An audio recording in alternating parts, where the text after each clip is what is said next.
and get started. Before we start on our agenda, I'd like to read for the public the appeal of decisions from the Historic Zoning Commission.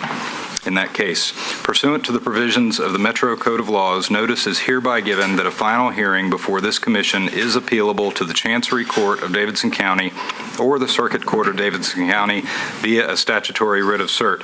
You are advised to seek your own independent legal counsel to ensure that your appeal is filed in a timely manner and that all procedural requirements are met.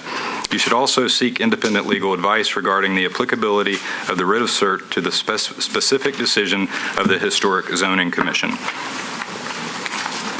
Also like to remind the public we do have a full agenda today, so if you wish to speak before the commission, if you could keep your comments concise and try not to be too repetitive, and if you could, once the applicant has had the opportunity to speak, if you could line up behind the podium, that would be appreciated. So item number 1 is the approval of the minutes. Does anybody have any comments on the minutes from last meeting of May 15th, 2013? Move approval. Second. Motion and a second. All in favor? Aye. Any opposed? Minutes are approved. Item number 2. Chairperson, we have an intern with us today. She's been working with us this summer, doing a great job. So we have asked her to present the next case for us, Denise Gallagher. Great, welcome. There you got it. 305. You're good. Sorry, I was just... Okay.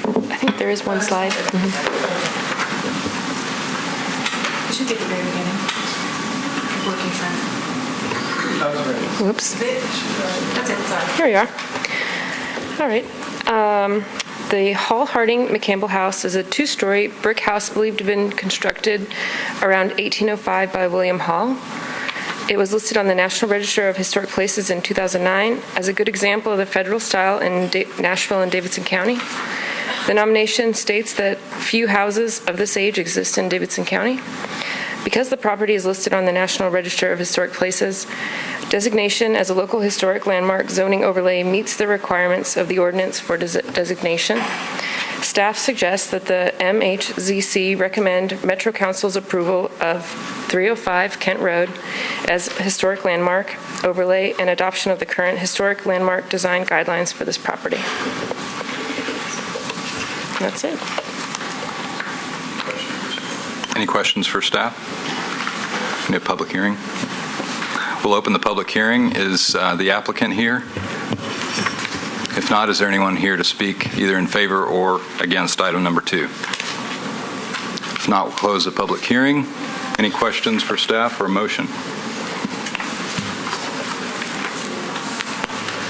I move approval based on staff recommendation.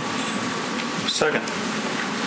We have a motion and approval, or a motion and a second for approval of item number 2. Any comments or questions? Not all in favor? Aye. Any opposed? Motion passes. Third item is our consent agenda. Items on the consent agenda will be voted on at a single time.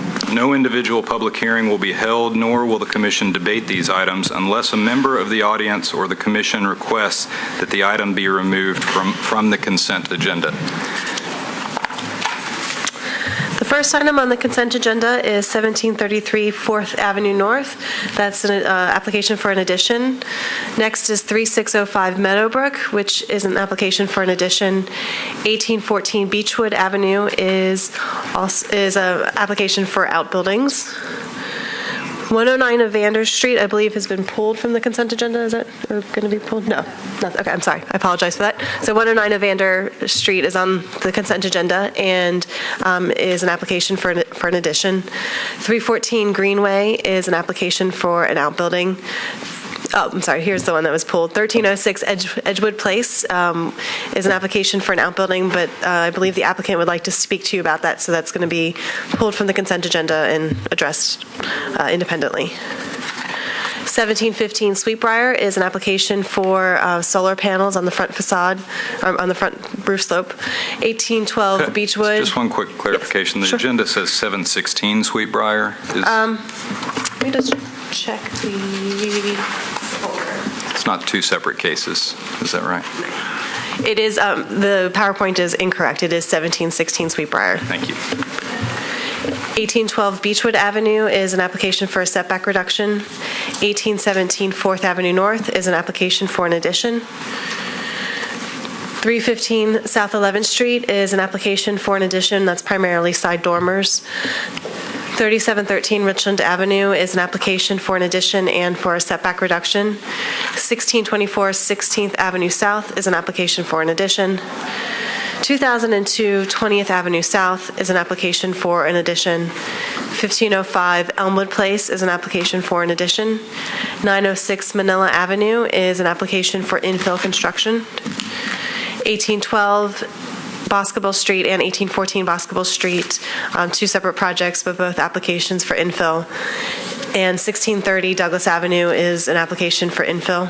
And finally, 614 Shelby Avenue, which you guys saw last week or last month, is back and on the consent agenda for infill. Staff finds that all of these applications meet their respective design guidelines and recommends approval of the consent agenda. Thank you, Melissa. So item F in the published agenda has been taken off the consent agenda.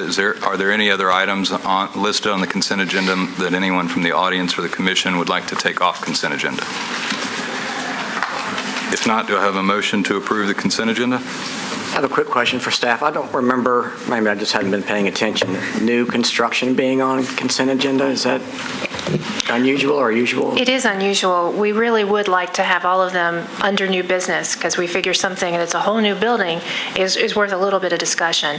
But we've been so incredibly busy, we were concerned we wouldn't be able to get through all the items. So for those new construction, those infill projects that really meet the guidelines, where the applicant agrees to all the conditions that staff had, we've been putting them on the consent at least the last 2 months, maybe 3. Not ideal, but in order to get through everything, we thought that may be the best way to go. Is there a motion? So moved. Move approval. Motion and second to approve the consent agenda as published without item F, 1306 Edgewood Place. All in favor? Aye. Any opposed? Consent agenda passes.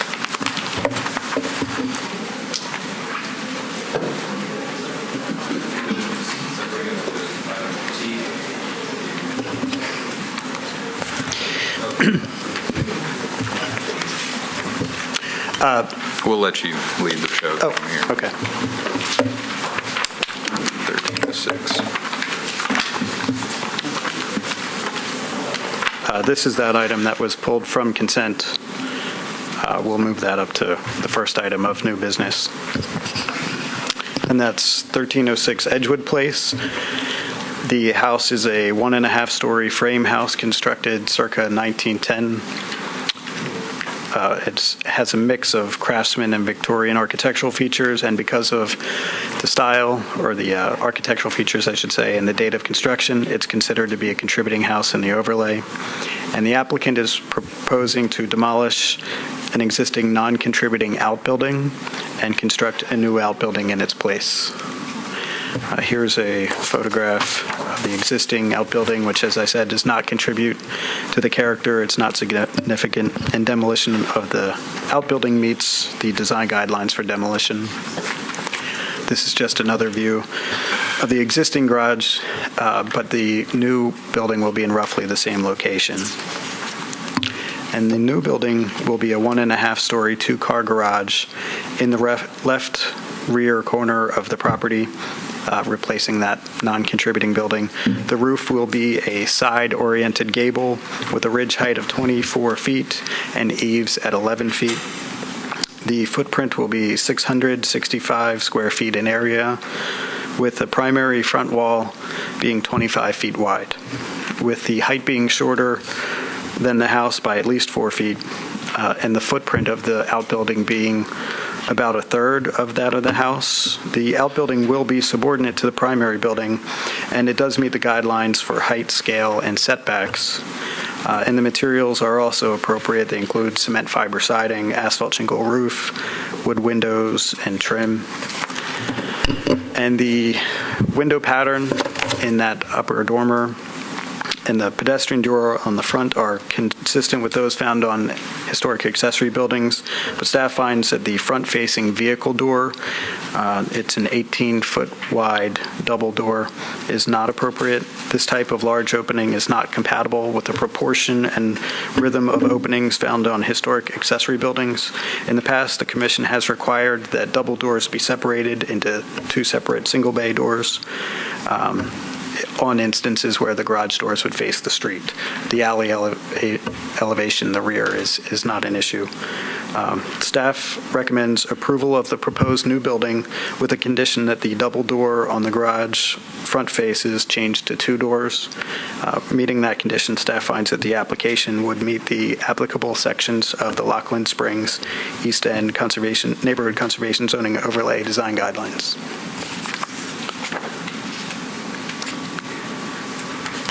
Any questions for staff before we open the public hearing? I do have one question. The floor plan shows the 18-foot opening, I believe, in the garage doors. Maybe I'm looking at the existing floor plan. The elevation, it looks slightly different than the elevation. Now, this is the first floor plan for the new garage. Appears that there's an 18-foot or so opening, and it appears to go all the way to the edge of the building, whereas the elevation shows what may appear to be a smaller garage door. I think this floor plan, it's essentially a floor plan and partial floor plan of the house. I think it's showing the garage door, which is 18 feet, and then that pedestrian door next to it. So that front wall is a total of 25 feet, and then you've got that smaller projection, or smaller bay on the far right side that's actually set back. So the total width is 30, but the wider portion is kind of a little bump out all the way at the back. Thanks. I understand that. All right, we'll open the public hearing. Is the applicant here?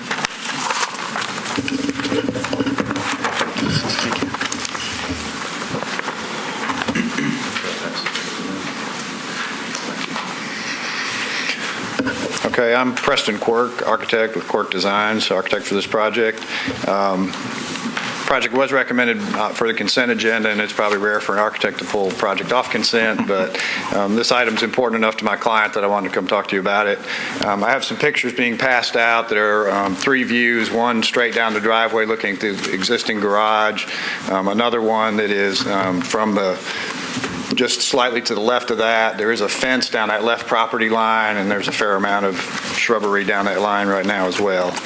I'm well aware of the staff guidelines preferring two doors for a garage. The unique situation we have in this case is you've got an existing house that's a pretty deep house, and the house right now is 23 feet from the existing garage. The garage that's there now is only a little over 18 feet deep, which won't accommodate a lot of today's current vehicles.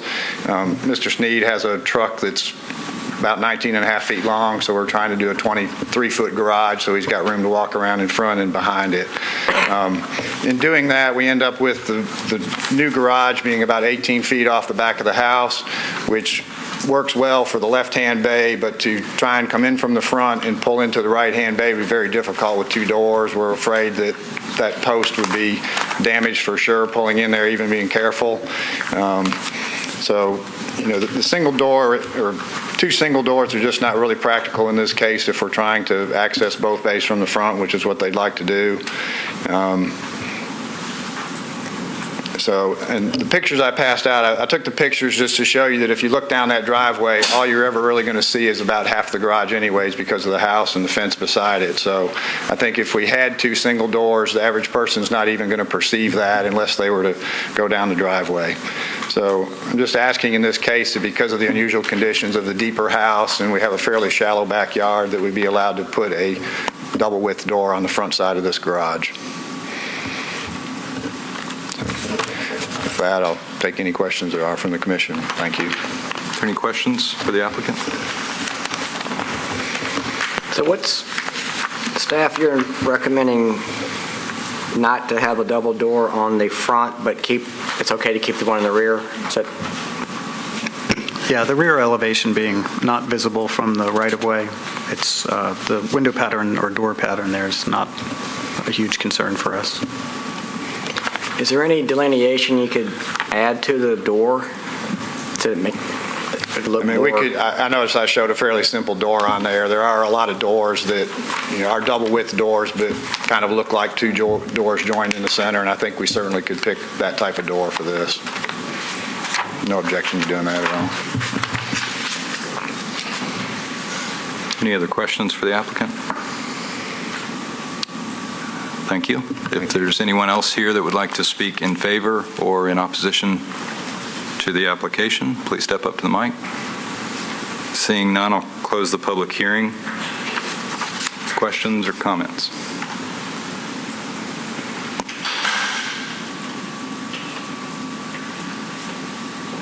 For the architects on board, can you get double door that looks like two single doors, or is that not? Does it work or not? I think you could. This is pretty. I think, as Preston explained, that what he had illustrated in the documents was a pretty standard, run-of-the-mill garage door. Certainly, you can spend 2 or 3 times that and get some really nice-looking garage doors that might give the appearance of something that was, more sliding or barn door-like that still operates. Yes, I think the answer to that question is you could get something that looks like 2 doors instead of your standard sort of coiling garage door that might, to the aesthetics of it, might answer maybe the intent of the guidelines potentially. Certainly, being that close to the house is a bit of a traffic movement problem as you're coming up the driveway. But Ben, correct me if I'm wrong, we can also, if we stick with run-of-the-mill garage doors, we can certainly have 2 instead of 1. No doubt about it. No doubt about it. It's whether you question of accommodating the applicant and meeting the intent of the guidelines for sure.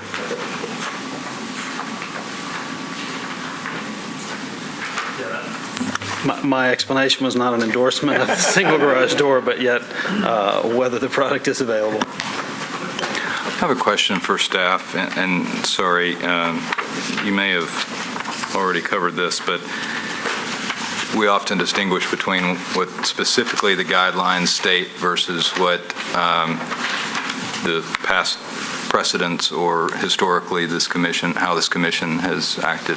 Could you clarify with respect to the 2 doors versus 1, which applies?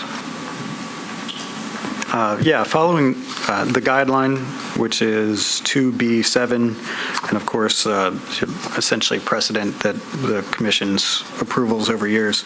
That guideline says the relationship of width to height of windows and doors and the rhythm of solids to voids in a new building shall be compatible with surrounding historic buildings. In our observation of historic outbuildings, they tend to have single bay garage doors. Even multiple 2-car, 3-car garages would have individual doors for each bay.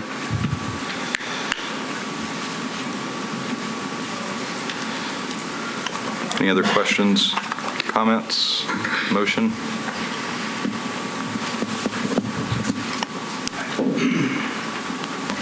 I guess my only comment is there's the one option that Richard suggested could be a possibility, as well as maybe moving the garage back, but I assume that was considered and maybe not what the applicant wants. Is that right? Moved it closer to the alley, presumably. The issue with moving it closer to an alley, I think Metro zoning likes 10 feet, and just the alleys are usually pretty narrow, like under 15 feet, and if you get much closer to the alley, a lot of times you can't make the turn out. So that's the reason we're we're trying to keep it at 10 feet so we're functional from that side also. Excuse me. But we do have access from both sides of the garage, correct? Yes. Okay.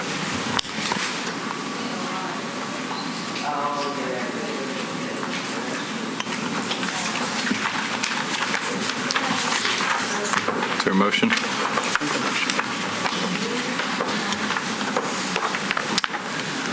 I'll make a motion. I move to recommend without the requirement of the 2 doors, but that the single large door be treated in some capacity that it looks like 2 doors aesthetically, some way to do that. That's possible. Is there a second? Second. Any discussion? Little discussion on that. Pending the outcome of this, one of the things I might ask or request to be part of the motion is that it be noted there's an existing structure here that we're honoring, and that the relationship of the house to the garage door is maybe influences this decision, if in fact it does from the applicants. I mean, from that standpoint. Yeah, I think that's apparent in the design and the site plan, but the inherent closeness to the garage, to the building, to the house, I think is duly noted as a reason why motion for approval without the double door. Ben, is that a motion to amend the motion or no? It is. It is? Okay, Yeah. could you repeat the amendment, proposed amendment? Yeah, the proposed amendment is just to note that on the application, that the proximity of the existing house and the existing outbuilding certainly influence this decision and make it unique with the site constraints. Is there a second to the amendment? Second. Okay, all in favor of the amendment? Any opposed?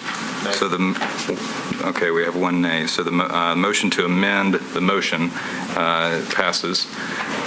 So now, is there any other conversation on the amended motion? No, did we already have, no, we need it. No. I guess we have a motion and a second. So if there's no other conversation, all in favor of the amended motion, say aye. Aye. Any opposed? 1 opposed, motion passes.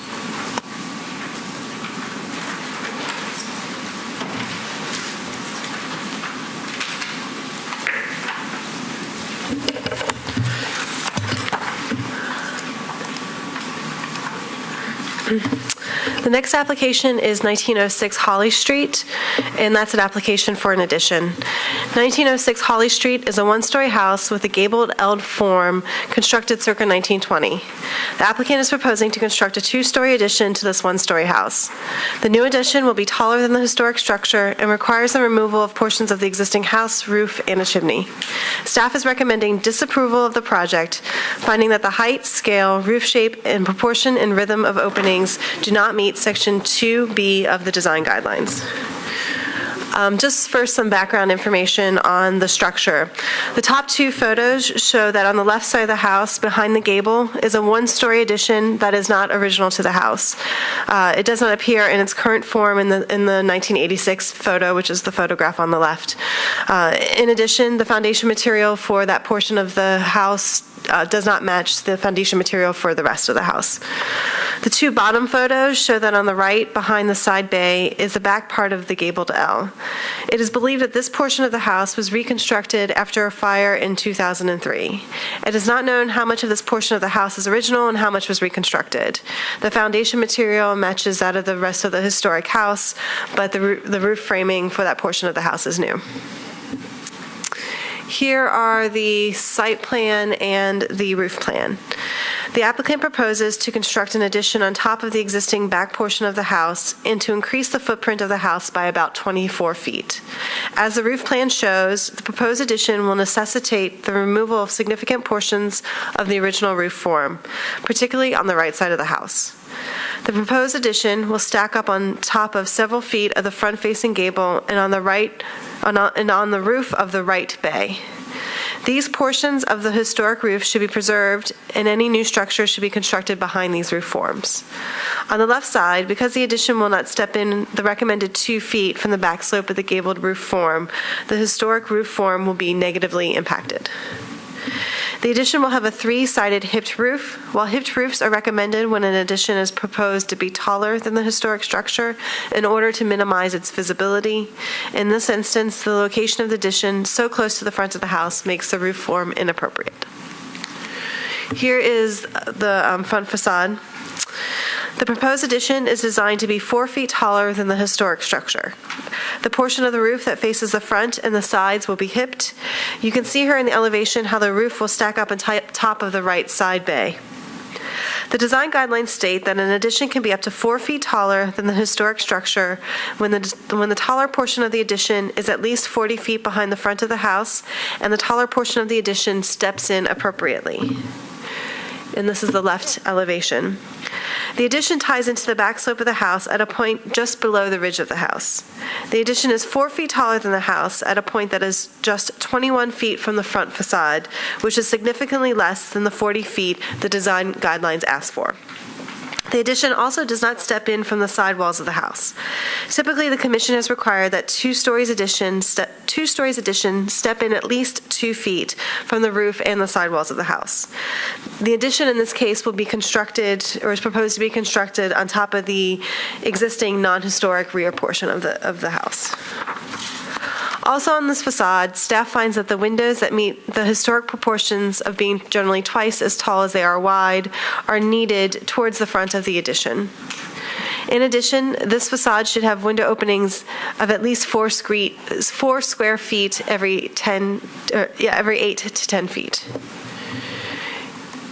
Here is the right elevation. On this facade, the proposed second-story addition stacks on top of the side bay and on top of the mid and back portions of the gabled L.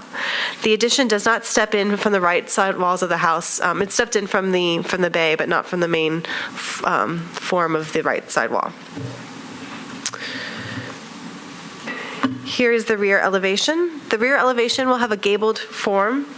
This elevation shows that the roof of the addition will have side slopes with a 3/12 pitch. The design guidelines state that roof pitches should generally be a minimum of 6/12 in order to match the historic context. The applicant submitted this drawing to show that the taller portions of the addition will not be visible when standing directly across the street from the house. However, staff notes when doing a site visit that the addition will be highly visible and will have a visibly negative impact on the historic structure when it's viewed from at an angle of the house on both the left and the right sides. So these photos show the view of the house and the roof form from the west. And these photos show the house kind of viewed from the east of the site. And the staff believes that the addition's impact on the main historic form of the house will be highly visible and will negatively impact the historic house. In conclusion, staff recommends disapproval of the proposed 2-story addition. The proposal will alter the original form of the house and does not meet the stated objections of the design guidelines to be compatible in scale, not be visually jarring or contrasting, and not disturb public facades. Because the addition is 4 feet taller than the historic house at a point only approximately 21 feet behind the front wall of the house, and because it does not step in from the house's side walls and roof forms, but rather stacks on top of the house's existing walls, staff finds that the proposed addition does not meet sections 2B1, 2B2, and 2B10 of the design guidelines. Because the addition removes a significant portion of the historic house's roof form, and because the slope of the addition's roof is less than 6/12, staff finds that the roof form does not meet sections 2B5 and 2B10 of the design guidelines. And because the windows on the left facade do not meet the historic proportion and rhythm of openings, staff finds that the fenestration pattern does not meet sections 2B7 and 2B10 of the design guidelines. I believe the applicant is here, and I'm happy to answer any questions before you speak to the applicant. Thank you, Melissa. Any questions for staff? My one question is, staff's recommendation notes a number of different provisions in the guidelines that it doesn't think have been complied with. And I guess my question is, did this come in late and they wanted it heard, or has there been real discussion and back and forth trying to find and providing guidance? Yeah, well, I met with the applicants at least on 2 occasions and had several phone calls with them. There was a lot of back and forth, a lot of explanation of the design guidelines and what our expectations were. I sent them some examples of other additions that were taller, and I wouldn't say that this was a last-minute application. We've been working with them, probably wouldn't say for a couple of weeks at least. Staff thought that when this, kind of final version of the addition came in, that, we'd had a lot of discussions and that input from the commissioners would be helpful at this point. So it hasn't been revised. This is the original. We've had different sets of drawings. I think that the main idea and the main proposal has been very similar, but the drawings staff has requested additional and more clear drawings. So, Thank you. Any other questions for staff? If not, if the applicant is here and would like to present, please step up to the mic. Hi, thank you guys. I'm Ronnie Swafford, Daniel Long. We own 1906 Holly. I'm incredibly nervous, so excuse me. Thank you guys so much. We're homeowners. This is the first time we've done this. I think we bought the house without fully understanding what historical meant. And that's why there's so many, hiccups in the road. But Melissa's been extremely patient in working with us, and thought that guidance from you guys and hearing what you had to say to all of the things that we'd kind of, our wish list, let's say, for the house, to hear feedback from you guys would be helpful. So we'll start with... Well, first, to address your question, Mr. Kalberg, the original drawings have changed in that initially we wanted to raise the ridgeline, and that was a no-no. So we, from there, decided to pull the tie-in behind the ridgeline. And I think there was also a miscommunication. We thought the first side gable was where we needed to tie in from, so that's why these drawings were done that way. And I think what they had intended was the second side gable on the right side. So we were making an effort to kind of work with that, and we did think that by changing the pitch behind the first gable so you couldn't see it from the road was an effort to address the sight line from the street, though you will see it from the sides. And as well as the pitch in the back portion, if it were to stay at the higher pitch that is required, it would be even more visible. So that's why that pitch was lower. And we understand we're asking for an exception before the 40-foot rule, before 40 foot within the front wall of the house to go an additional 4 foot higher. We were doing that to try to preserve some of the yard. We did want to still have a yard and still get the square footage we needed out of the house. The grade of the yard goes slightly up. The back of the house is higher than the front of the house. We felt that would also kind of camouflage us going up 4 foot before the 40 feet. The house is only 40 feet. Yeah, the house is just under 40 feet as it currently exists also. So that's kind of our thinking on the roof and tying in there and raising before the 40 feet. As far as the wall insets, again, it's a narrow lot. It's a long, narrow house. We understood from our discussions with Melissa that if we did a single story because there was an addition on the back, that maybe we could do something to not have that inset, to differentiate maybe in a different way. But because it's a 2-story house, we definitely would have to do something to differentiate. We wanted to know if there was any kind of feedback as far as something other than an inset to eat away that square footage on such a narrow house, whether it's a different material, different color, different type siding. Rhythm of the siding. Yeah. Something along those lines. The partial building over the roof connecting the second side gable,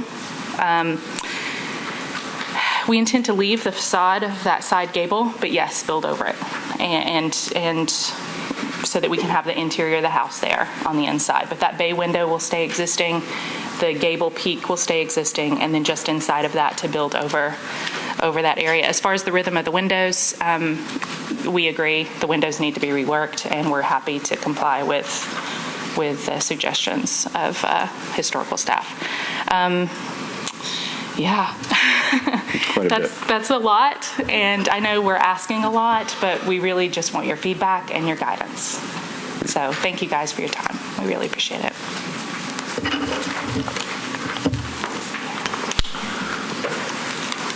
Is there anyone here to speak in favor of the application? Seeing none, is there anyone here to speak in opposition of the application? Seeing none, I'll close the public hearing. Comments from the commissioners? I have one. It seems to me that this is just a statement for all of us. It seems to me that of all of the recommendations by staff, most are very accommodable or could be accommodated, for a better term. I think the overriding issue here is the 40 feet. And the house, correct me if I'm wrong, did you say the house is not 40 feet? It's just under 40 feet. It's probably 39, maybe 38. That's where I find the issue. And I think that's really what we're talking about.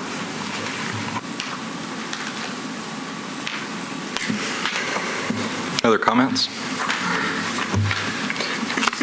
I think in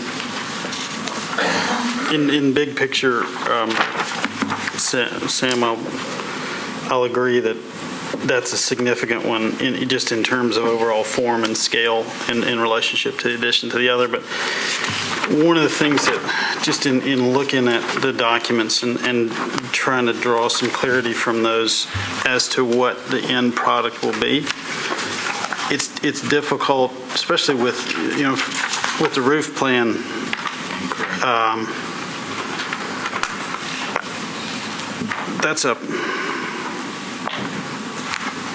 I'm not sure what that represents. Just in terms of how that, I think that's how it intersects with the existing home is.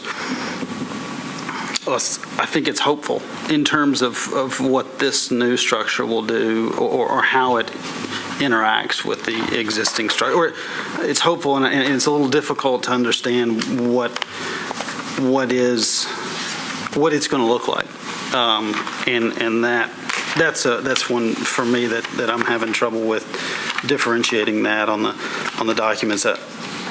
And the rear elevation is maybe more indicative of what the scale of this is. A 312 pitch in this district. I'm not familiar with every structure there, but I look at the streetscape and see how that's gonna, even if you hipping a 312 pitch is just odd, because the hip ends up kind of coming down and crashing into the roof, and it's kind of a hip in name only. Again, that's my initial response in looking at the front elevation. Certainly the 40 feet ties into that, but it's hard to know exactly how this is going to influence the historic house in a compatible way.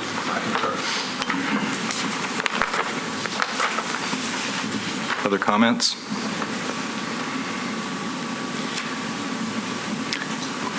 I have another one, maybe for us and the client. I think that what Ben just talked about, I think all of these things are solvable, and there's a solution to them if they can keep working with staff. I think that we can find a happy solution for this commission and the homeowner, and maintain the character of the structure if we just keep working at it a little bit. I like your optimistic way of putting that. I wanted to be sure, though, that in my opinion, I think we've got a long way to go. I mean, I think all of the staff recommendations are achievable here, as you state. But I think there's a number of things, and frankly, I think it would be easier for staff to look favorably on applications if the drawings were accurate in terms of the roof forms. I'm not sure the roof plan is fully worked out and reflects what the elevations are showing, as well as eaves and rakes and fascias aren't accurately represented. So I think it would be easier for the commission to review, and certainly the staff to review, if those items were more accurately reflected and would probably be play in your favor. Any other comments? Is there a motion? Well, one other comment is just, I think they were looking for some specific guidance to the extent we can provide any. And one comment I have is that turning a single story into a full two-story is a pretty big challenge within the guidelines. I'm not sure if it's been done, maybe it has, but reevaluating it as possibly 1.5 stories on the addition may also help with tying in that roof plan and not having the 312 pitch. And that's one suggestion for a place to start. And I concur with Hunter that I think staff has hit the various pieces of it that need to be reworked, and hopefully they can continue to provide guidance and the applicant will take it. Is there a motion?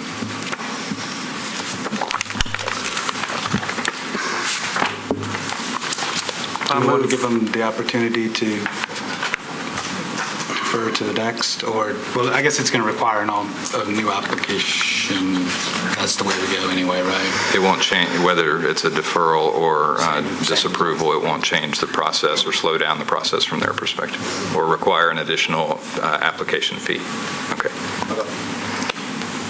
Along the lines of, we'll get to a motion here so we can move along with the hearing, but I think for specifics, if the applicant has requested some specifics, and I think maybe a place that this started and how you get to a 312 pitch is that desiring a full head height clearance for roof bearing on the second floor so that the top plate gives you full clearance is unusual for a house of this size, and probably is going to, not probably, it's going to be a very difficult task to not have a form that has a roof height that's more knee wall and that is maybe more 1.5 story to get some second story space up there. Having said that, you lose, it's a balance. You're going to lose square footage, usable square footage upstairs, which then in turn means a larger addition and less backyard.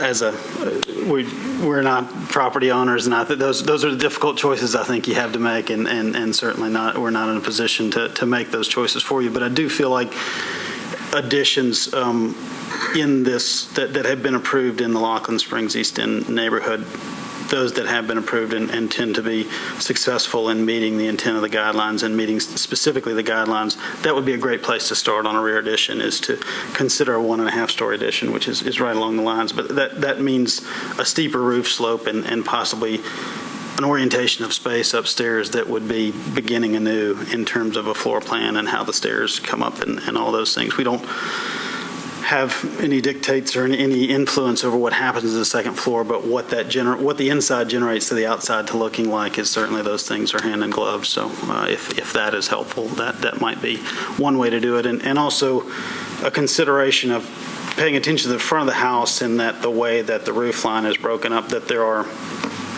gables and cross gables that intersect that don't create one mass on the rear of the house might be a way for your designer to break up the appearance of the rear of the house. So those are some specifics to give you some guidance. Having said that, I move disapproval of 1906 Holly Street as not meeting the Laughlin Springs guidelines in terms of height, scale, roof shape, and proportion, rhythm, and openings. Is there a second? Second. So motion is second. Any discussion? If not, all in favor, say aye. Aye. Aye. Any opposed? All right. Motion passes.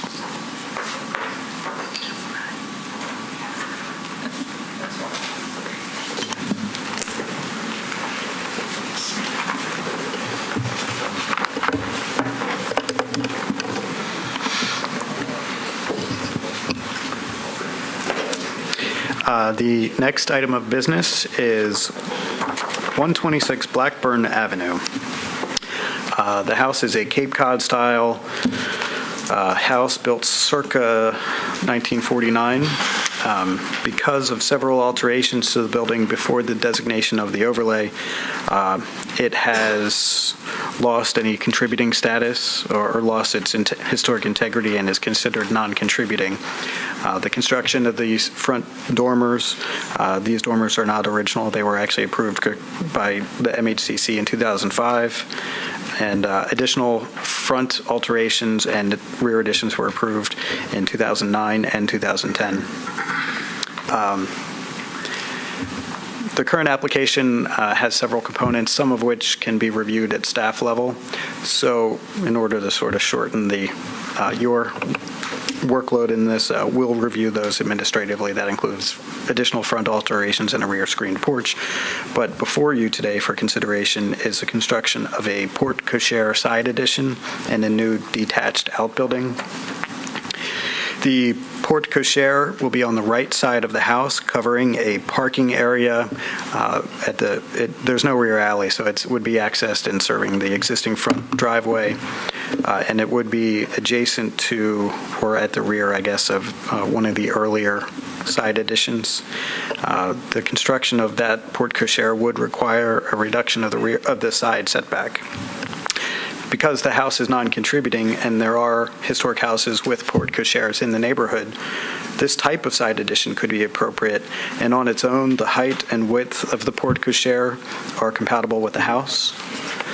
However, in projecting 10 feet to the right, it would encroach into the required minimum side setback, and the resulting space between this house, which is on the left here, and the adjacent house would be fairly minimal, which would disrupt the regular or fairly regular rhythm and spacing established by historic houses on the street.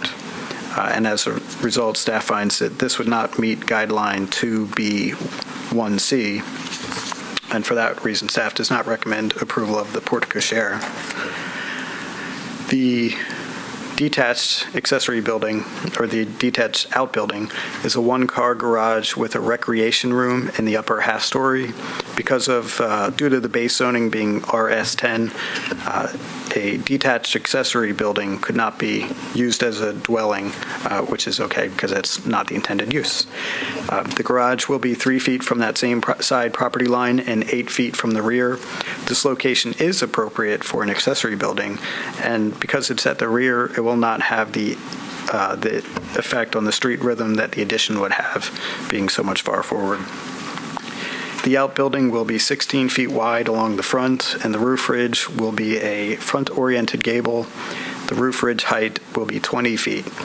Outbuildings of this size are often approved at staff level.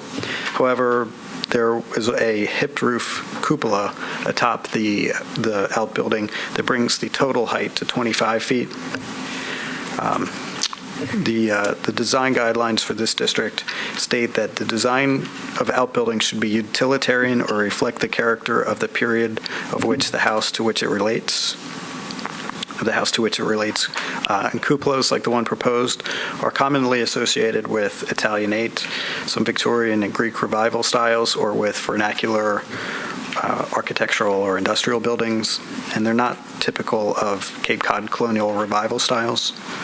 For that reason, staff finds that the cupola is not in keeping with the character of the house and is not a feature typical of historic outbuildings in the area.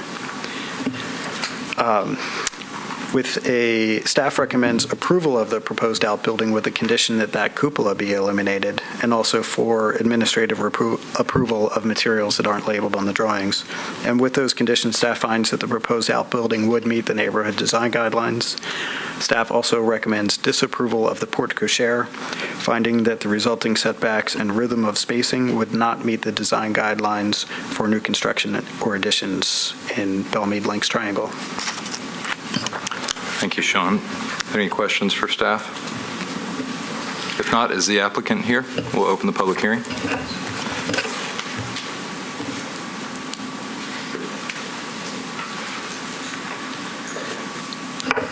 Scott Wilson with Scott Wilson Architect LLC. Have the Campbells, Mrs. Campbell's here today as well. If we want to address her with any questions, she'll be happy to answer them. I don't disagree with anything Mr. Alexander said. We've had some conversations and pretty much in agreement. The issue on the cupola, we like it. It's just a little whimsical detail. Not married to it, but we like the detail and the character it adds to the building. So we'd like to ask consideration of that.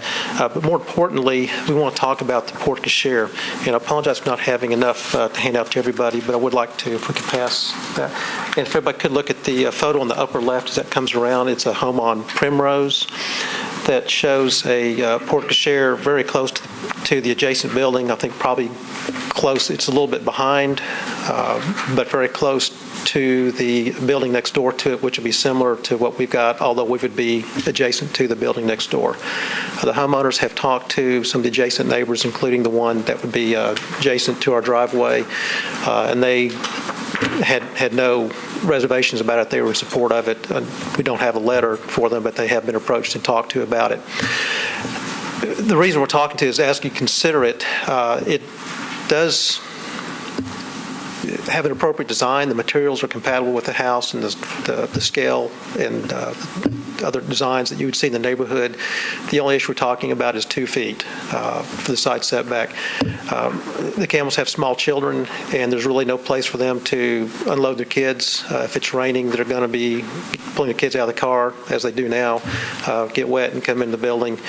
It would be a very, not just nice, but it would be, I think, a very reasonable expectation to be able to get out of your car without getting wet in your home, especially with small children. To do that, it would be something that I think would be very important to quality of life that we'd like to ask you to consider. Again, it's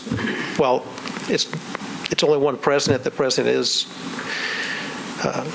in the neighborhood, and there is a real desire, other than just aesthetics, to have this addition to the home. So I just want to appeal to your sense of need and quality of life and ask you to consider granting us that 2-foot variance to be able to put that porte cochere. If we could make that smaller, we would. It's as it is, it's very tight and minimal to be able to pull a car in and do that. So we're trying to be as reasonable as we can with the design and have minimum impact possible. But that 2 feet, unfortunately, is a big difference. So we're here basically to ask you to consider that.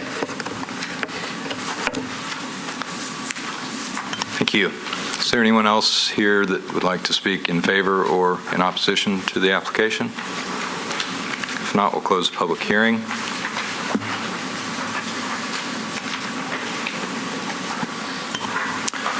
Comments, questions?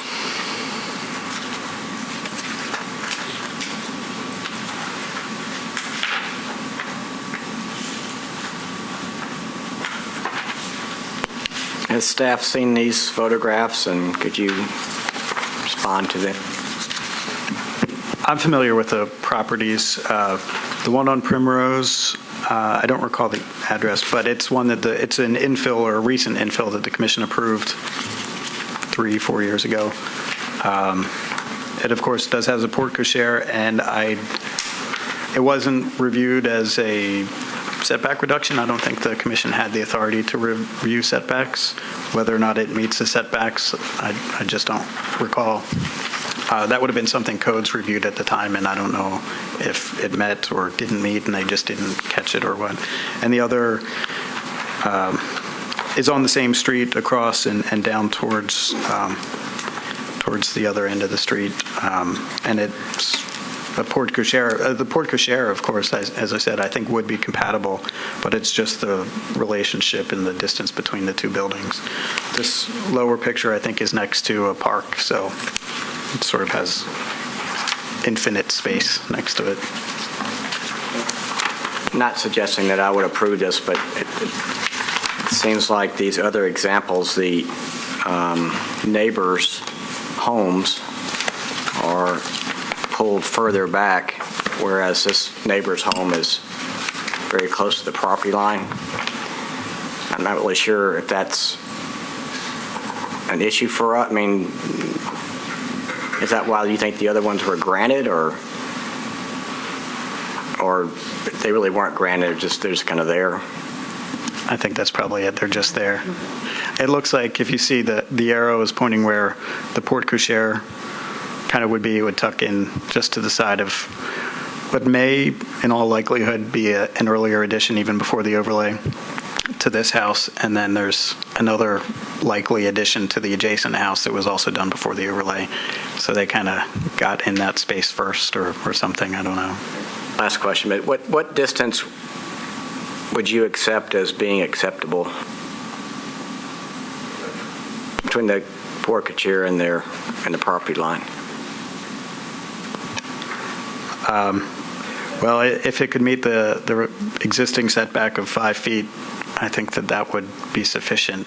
But of course, that cuts down the width of a porte cochere from 10 feet to 8 feet, which might just not be enough room to get a car in. So it's a 2-foot dimension that we're. Yeah, they're asking to go 2 feet on. into the buffer. All right, thanks. Could I point out something that I'm not sure is clearly represented here? It appears that the porte cochere is set back quite a distance from the front of the house. So in terms of the rhythm of the massing on the street, I'm not sure it's going to have a significant impact on that. But the other thing, and maybe more importantly relative to the adjacent home, is that the adjacent home appears by the Metro map to step back away from the property line before you get to the porte cochere. So the distance between the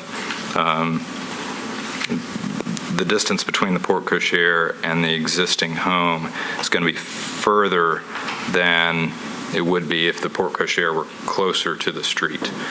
I don't know if it appears based on the Metro map. I know the site plan doesn't show the adjacent house, but it appears it steps back. I think the overhead we had up just a minute ago is a pretty good indication. Where the arrow is shows where the porte cochere is. Yeah, there you go. And if you look at the roof forms, those two are directly across from each other, and the porte cochere is kind of at the end of the blacktop. It appears that it's going to be near the end of the blacktop on that photograph. So you can see how the adjacent home steps back before you get to that location. So I don't know if the staff that took those things into consideration, but I just wanted to point that out. I think it does matter if it's set back further. I think that does make a difference with the rhythm and the massing. And I think one other observation, and maybe stating the obvious, but a lot of this, when you get to rhythm and spacing, especially in districts where a side addition is acceptable, it's kind of a race to the sideline. And when you look at this aerial, you can see the neighbor probably added that little area. This was bumped out on the applicant's property, maybe possibly at some point. And you just reach a tipping point where there's nothing left. So observing that, I do think there may be still some room if you can get behind there, and it really won't be very observable from the street. I don't want to make the applicant's case for him, but I think one of the things I'm looking at in terms of considering appropriateness for side addition is I hadn't paid as much attention to the setback, which I think certainly influences consideration here. But if you look at the pattern in the photograph that's up now, there are several homes even in this view of 12 homes where it's tight. There's a shared drive, tight shared drive. I don't want to say it jumps all over the place. There's not a very distinct homogeneous rhythm of development, but you do see some places where they're close together, and because this is an open porte cochere, it seems less intrusive in that side, that side setback there than other things an homeowner or an applicant might want to do. One other small comment, that the neighbor didn't come to disapprove this or to voice disapproval, so that seems, that's neither here nor there, but there's no disapproval on that from the neighbor's side. In the image that you gave us of the driveway, I'm seeing a stone wall on the right side of the drive, along the neighbors. Do we have any idea? I don't want to make a guess, but do we have any idea the width? I'm going to assume that's the property line. And do we know how far it is from the stone wall to the neighboring property? Actually, I went out and measured that, and I think the property line's actually a little bit further, a little bit to the right of that wall, but not by much. Okay. Not more than 2 feet, but some. Some, yeah. And then actually at the rear of the driveway, there's a wooden, I think it's a wooden fence with a metal gate, or the other way around. I see. But I think that might be that, and the trees that kind of are along the fence are a better indication of the property line. Okay. Any other comments or motion?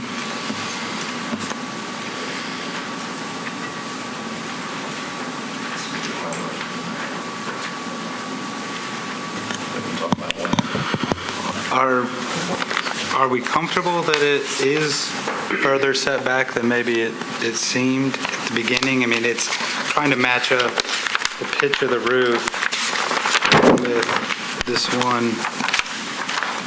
Let's see, there's one elevation I thought was helpful. Here, the right elevation, if that's the porte cochere, it's roughly centered on that second side gable. And if we can go back to the aerial, I think we can kind of get a good sense of, it is pretty far back. I mean, I think the entire thing looks like it'll be past the bump out on the neighboring property. So with that in mind, I would move that we approve the application. We haven't talked about the cupola yet, but I would move that we approve the application with the staff recommendation that the cupola be removed and that the applicant seek approval of all materials, but not disapprove the porte cochere. Okay, is there a second? There's a second. Is there any discussion, conversation, any thoughts about the cupola? For clarity, we're not disapproving, so we are approving the porte cochere. Correct. Yes. All right. If not, all in favor of the motion, say aye. Aye. Any opposed? Motion passes.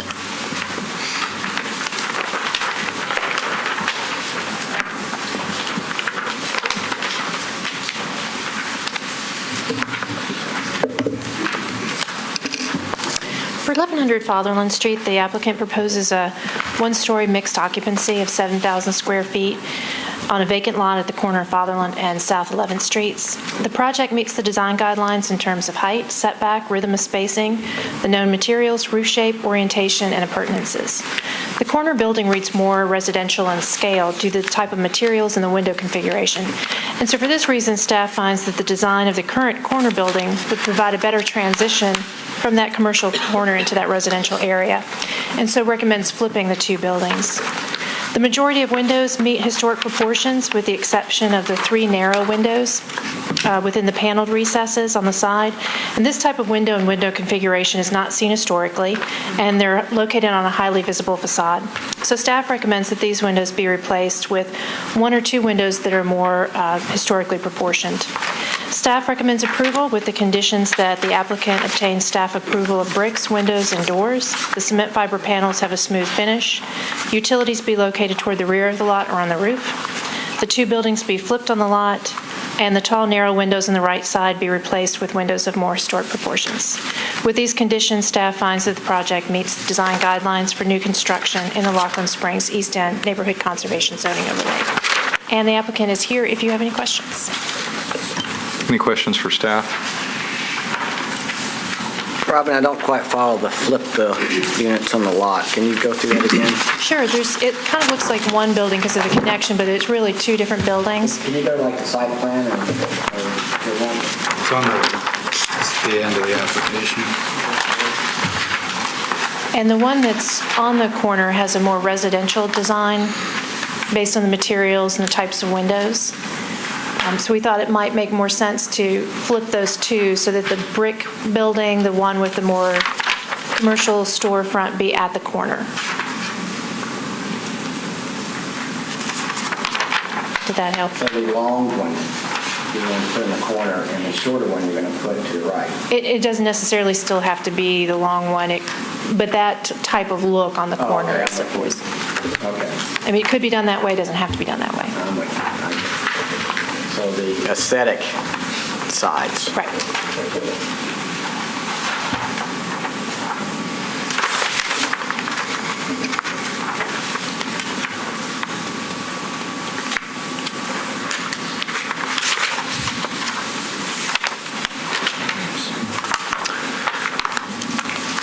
Is the applicant here? I do. All right. We are.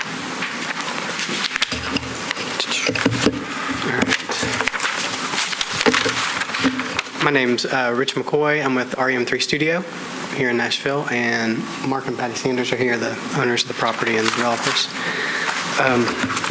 I guess I wanted to just to discuss, Robin and I have had some discussion about this as far as the concern of the materials and things. Part of the reason that we've got the orientation and the materials set up the way they do, the materials that are on the corner, we tried to make those a little bit more of a larger scale where it falls more towards the commercial end. I would say that the west elevation itself is primarily brick, except for the pop-out, which is the hardy board material and the storefront inset in those, kind of a contemporary idea for pop-out storefront or dormer, and also to continue the translucency of that corner. We also felt like we've got more storefront on that corner to create that translucent feel down 11th, knowing that 11th is not the primary facade, but it also needs to be addressed and create activity on the streets. As far as how we handled the materials on the east side of the Fatherland facade, they are more brick, but as far as the way we detailed them, we tried to start detailing them a little bit more intimately so that it brings the scale down a little bit. You've got individual canopies, you've got a little bit more broken up storefront, some relief in the brick, and then that transitions into the residential type construction of the neighborhood, although the property that is right next door is a commercial building.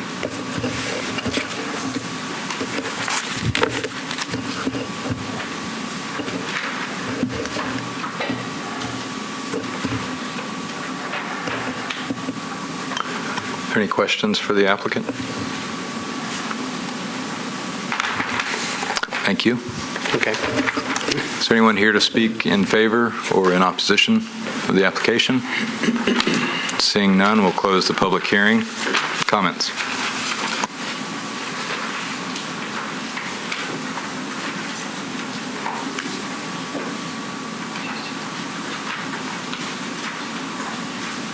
I guess I do have a question for staff.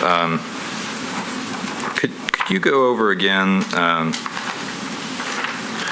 the specific conditions, especially relative to the flipping of the buildings, or at least the character of the buildings, and I guess any other required conditions? Some of the first conditions are pretty typical of most projects, that the applicant receive approval from staff for the brick, the windows and the doors. The cement fiber panels have a smooth finish. Again, that's something you've typically required. Utilities be located towards the rear of the lot or on the roof. That's probably where they are located, they just weren't noted on the plans. And then that the tall windows on the right side, which are within a paneled field, they are very narrow and not of a proportion that you see historically. And those face 11th, right? Right, correct. Okay. And that the detailings, the materials, the type of entrances, windows, and so forth of the building that's currently on the interior of the lot appears to be more commercial in design. So we thought it might be more appropriate to have that design on the corner with the other commercial buildings, and have the building with that has a more residential feel as a transition into the residential portion of the neighborhood. What do you think, what are the characteristics that give you the conclusion one is more residential and one is more commercial? The materials and the design of the entrances and windows. So for one, that there's less brick on building B. The bump out of the window is more like a bay window, like you see on residential. The siding is more of a lap siding type of look, although it's not lap siding.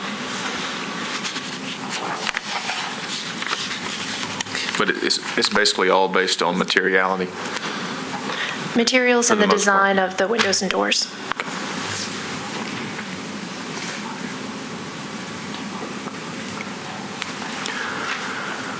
Thank you, Robin. And could the applicant clarify of the conditions that the staff has recommended, which of those, if any, you have concerns or are opposed to? Yeah, I guess the only one we had some concern about was the flipping, the material or the facade material change from one building to the next, if that's what I understand is going on. That sounds like they want a more solid corner building and as far as masonry, that kind of material on that side. The windows, I think we can certainly work with the narrow windows on the west side, but I'm not sure why those would be considered. I mean, yeah, they're contemporary, but we're building the building now. So, I mean, it's one half dozen the other. So, something we can work with, I think. Okay. Rich, I have a question for you. The drawings, I think, are clear in this regard. I just want to hear it from you to make sure that, Sure. in terms of innies and outies on the facade, we're talking about 4 inches. I mean, is it a pretty flush right up at the street edge? You've got a pretty flush facade. Yes. In buildings A and B, and Yes, the only place it insets is at the corner entrance, and then the street space that runs through the middle. Okay, so there's masonry, and then there's, but less than 4 inches back, we're applying a facade to it. So there's not a lot of movement in the facade of being in and out. You're maximizing the leasable area, and Correct. And that's how you're getting the different, or differentiating these and breaking down the scale of these two buildings side by side. Okay. So it's more of a window box that you do see in commercial applications than like a bay window. Right. Yeah, it doesn't pop out that far. It's just enough to shade the light a little bit because of that western exposure. I mean, we're still going to get light in there, but it helps break it up a little bit on that side. But yes.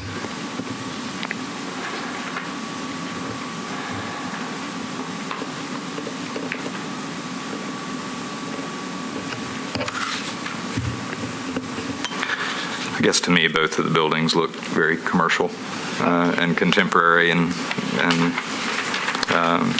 appropriate. I think, the appearance from the drawings of what Robin described as lap siding, even though it's a metal material, could be somewhat deceiving. I think, it appears that the entire 11th Avenue side is all brick. It's primarily brick except for the pop out and then the relief where the vertical windows are. Right.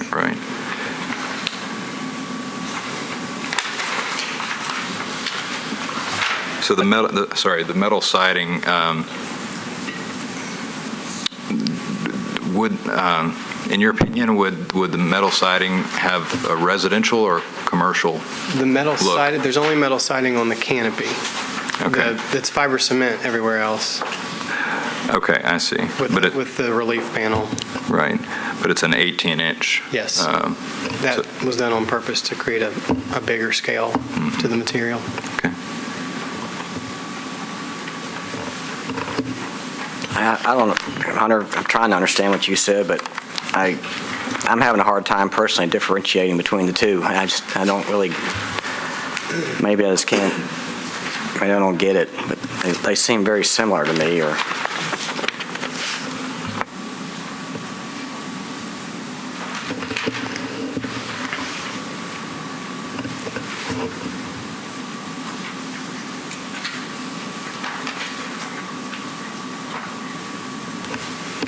I guess part of my concern is that sort of the nature of the condition leaves a lot of question in our mind as to what we would end up with if just the flipping of the buildings or the flipping of the look of the buildings is to a great degree a concern if we approve with that condition. There may be other details that could be worked out, and I don't believe. Well, actually, the way this condition is stated, I don't think the applicant, where you're actually flipping the buildings on the lot. One building is deeper than the other, so that would change. You're not. I don't think we want to do that. It's really is it the intent of the staff that the aesthetic of the buildings is flipped? Is that correct? That was the intent, yes. Okay. Which sort of leaves a lot of question as to what we would ultimately end up with if that condition was approved. Is it the side elevation that's the big one? It is both the front and the side design. Again, we read the materials as being more residential, having a horizontal look like lap siding, although it's not lap siding. The windows are bumped out and look like a modern interpretation of a bay, and that was our interpretation of it, which is more typical of residential. Again, it's not the length of the buildings that was a concern. It was just a minor concern with the corner building appearing more residential. And since this area goes from commercial to residential, we thought the one that looked more residential made more sense, closer to the residential. I mean, really, what you're suggesting is the east building try to become more residential in appearance. I mean, the west one is probably, I'm not putting words in your mouth, is probably okay. No. It's just you just wish that look maybe happened on the other side as well. No, it is a commercial corner, so it's very appropriate to have commercial on the corner. We just thought one looked more residential than the other, and it might make sense to flip them, but it was just thought of staff. I don't mean to make it more complicated than it needs to be. I just want to clarify something real quick for myself and everybody else. When we're saying we flip the buildings, we're flipping the materiality only. Not the use, not the size. Definitely not the use. That's not our role. Okay. But it would be up to the applicant, and I would assume that they would want to make some additional changes. They may want to, keep the corner entrance on the commercial building. They may want to keep the longer building on the interior of the lot, as they stated. So Commissioner Gee is correct. It would likely require more changes. It's not as simple as just flipping them. So the drawings we're seeing are not in their flipped state, so to speak. That is correct. Okay, yeah. Thank you. We did work, I worked with Robin on a couple occasions back and forth, and this is where we landed. Rich, on one question on the aluminum panel parapet, the parapet. Yeah. Does that, it appears, or I'm assuming from the drawing that comes out over the entrance, it kind of runs down the building. Does it run and give you a little bit of shelter where the brick overhangs the pass through the building? Yes. Is that on the drawing, that didn't read all the way across? This is a small thing. I just wondered if that sort of signifies come in here and come in over there too. Originally it was continuous, and one of the things that staff had asked me about was bringing that brick down and showing it do the opposite. Continue. Okay. It's still at the same planar face. Gotcha. I just wanted to broken now. See what in the drawing the ins and outs makes sense to me. Okay. Very good. Thanks. I have a question. I'm a bit lost in translation. Okay. Was it the intent to, since it's commercial, yes, and the area is commercial, right, did you have intent to, and the owners have intent to make a separation visually? Between the two buildings? Correct. And to have it commercial versus residential? I don't think we ever viewed what we did on the corner as residential. I think the materials that we've used are part of what we would consider a commercial palette in some senses. And I think making the larger scale and the reveals, the intent there was that because we've got a heavier use in the corner, was to make that a more commercial entity visually, and that it to carry you around and into the street space. But once you get to the street space, there's smaller, more intimate retail spaces in those last two, and those transition into the neighborhood, which is typical of almost all the corner buildings throughout East Nashville. You've got it up to the street, real clean storefronts with canopies, and then it sets back to a residential structure. So I'm understanding that you really weren't meaning to differentiate that. Correct. It was clearly a commercial design. That was where, yes, that's the intent with that material, was not to create a residential feel for that. Just want to clarify. Thank you. Yeah. To me, they both project commercial, and I do share the concern that's been expressed here already that to have some kind of condition, even if it's just materials that we flip them, it'd be pretty hard to tell what we'd be approving or what it would ultimately look like. And I think it looks fine, so I would move to approve it with all of staff's recommendations except for flipping the two buildings. Second? It's a motion and a second. Any questions or discussion? If we could give the applicant some guidance on the windows, the vertical windows. I feel like, certainly I'm maybe mixing districts, but I think generally a 1-to-3 proportion is a pretty good guideline to go with on window proportion. 1 width to 3 high is a target to shoot for, to give you some guidance. Do you want to amend to include that? So moved. So 1 to 3 does that is just the fenestration itself or the reveal? Could I suggest that we put that on the list of recommendations or feedback rather than part of the motion? Sure. Because I think they need to go draw it and figure out what works and work with staff to meet that condition. I concur. That can die with the lack of a second. And it sounds like they're working very well with staff, and I think we're all on the same page. But like you said a moment ago, we're not looking at what they're talking about. I think it needs to be on paper so everyone understands exactly what we all want. And I think it should come back to the table then.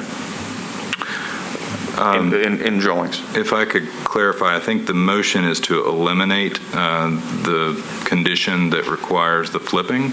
So we're basically, the motion is to approve the drawings as proposed with the, I think, 4 conditions that the staff put on it. Okay. I think the most substantive one that's included is the change of these vertical windows.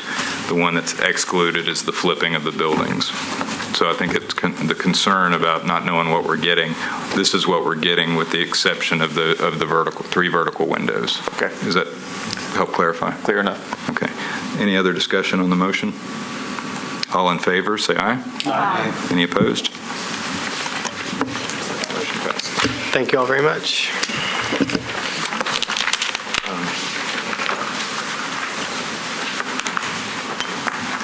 Robin, sorry, could you clarify in terms of my vote, as number of commissioners that are here, and if we lose any more?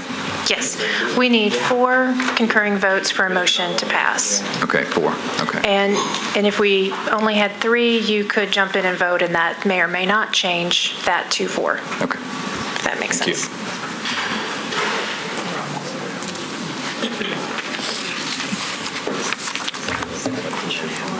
He's coming back, I think. He's coming back.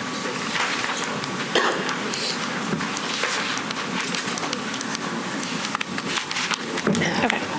129 Second Avenue. The applicant proposes to reconstruct the storefront here, which, as you can see, is not historic, and to replace the upper story windows and install signage and lighting. The project meets the design guidelines in terms of materials, upper story window replacement, and lighting. The proposed new storefront meets the design guidelines with the exception of the window, which is proposed to be a nano-wall system with butt-jointed glass to read as one storefront window. This type of storefront was approved as a test case only at 322 Broadway, and the commission must now decide whether or not this type of window successfully meets the design guidelines for a new storefront that has and this is from the guidelines, arrangement, features, materials, and proportions typically found on buildings of the same style and period of the building involved. 2 signs are proposed, a projecting 3-sided sign and a shingle sign above the door. All do appear to meet the design guidelines, but staff would like more detailed drawings of just the signs themselves to be absolutely sure. Staff recommends approval of the project, assuming that you find the nano-wall system to be appropriate, with the conditions that the applicant obtain administrative approval of all signage, windows, and doors. Thank you, Robin. Any questions for staff? Are you sure the Palladian windows aren't part of the original design? I know you'll be sorry to lose them, but they are not. If the applicant's here, we'll open the public hearing. The applicant like to speak? Well, Jim Lowen with Lowen Associates. Just wanted to be here to answer questions if you have any. We've worked with staff on their questions about the nano-wall system, and I think everything looks good as far as we're concerned, and we're pleased. So I just wanted to be here to answer questions. Thank you. Thank you. Any questions for the applicant this time? If not, if there's anyone in the audience that's here to speak in favor or in opposition to the application, please come up at this time. Seeing none, we'll close the public hearing. Comments? I find the nano-wall acceptable. I mean, I kind of like it. I shouldn't say that. I find it acceptable. You find it to meet the guidelines? I find that it meets the guidelines. Thank you. That it meets the guidelines.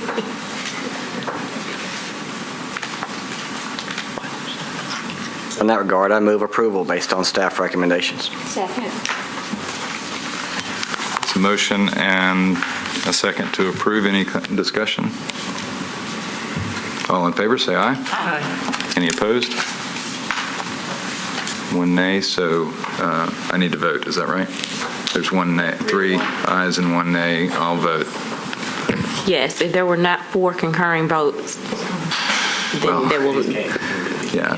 I'll vote in favor of the motion, so that's 4 in favor, 1 opposed. So motion passes. Thank you. And just to clarify, that was approval with staff conditions? Thank you. Use the restroom, get a drink.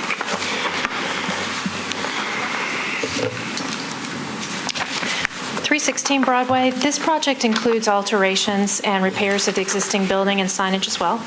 The alterations to the side of the building and the upper story window replacement meet the design guidelines. The existing storefront is also not historic, as early photographs show a different configuration without a bulkhead, and those photographs are in your staff recommendation. The applicant proposes to retain the existing belt course and replace the storefront with the same type of window system as we just looked at on the previous application. The proposed awning is in an appropriate location, but not appropriate materials. The design guidelines require that awning materials be canvas, cotton duck, or similar natural material, and what's proposed here is a corrugated metal. Staff recommends approval of the awning with the condition that the material be a canvas, a cotton duck, or a similar natural material of a solid color, not counting the signage that's on it. 3 signs are proposed: a projecting sign on the corner, on the right edge of the building, a sign on the awning, and signs on the storefront windows. Assuming that the storefront signage is installed on the interior of the glass, it will not be reviewed by this body. The existing hat show print sign that has already been relocated once will be relocated outside this district at the Country Music Hall of Fame. And although that's typically not appropriate to move a historic element out of the district, it won't be very far, just down the road, and it will ensure its preservation. Together, the signs exceed the allotted square footage, so staff recommends that one or both be resized to meet the maximum of 52 square feet. The illumination includes bare bulbs and neon, but the bulbs will outline the sign, but it's unclear where the neon will be located, and bare bulbs are a prohibited light source according to the design guidelines. Cabinet signs should have a dark, solid background, opaque background, and the background of this sign is not indicated.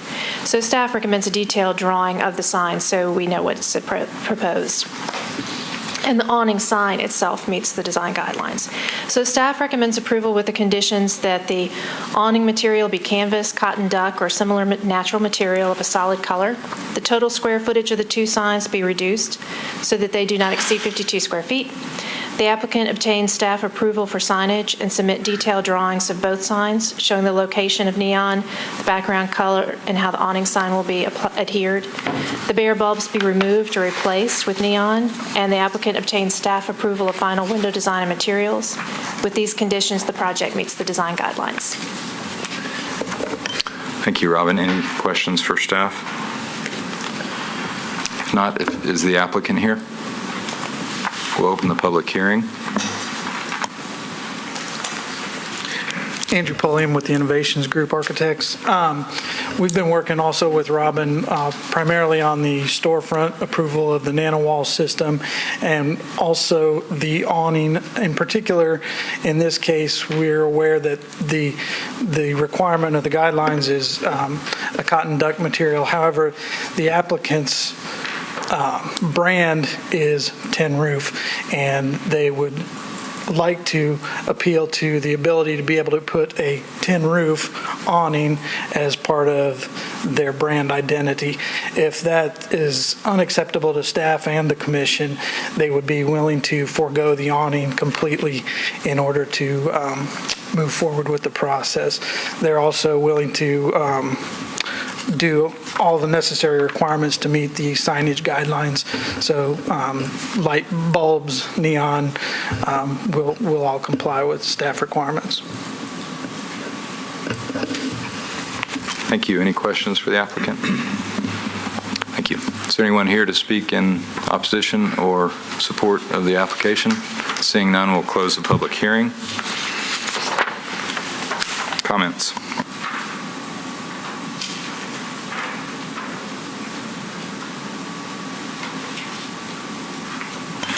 I guess my single comment would be that branding is probably not a circumstance that would require deviation from the guidelines. I have a question for staff. The applicant mentioned if the metal awning is not approved, that they would be willing to or would probably not put an awning on the building. Have you all reviewed that or given that thought, or would it be appropriate to not put an awning on the building? It'd be appropriate either way, and if they did decide later that they would like to put up a canvas awning, we can do that at the staff level. Okay. Great.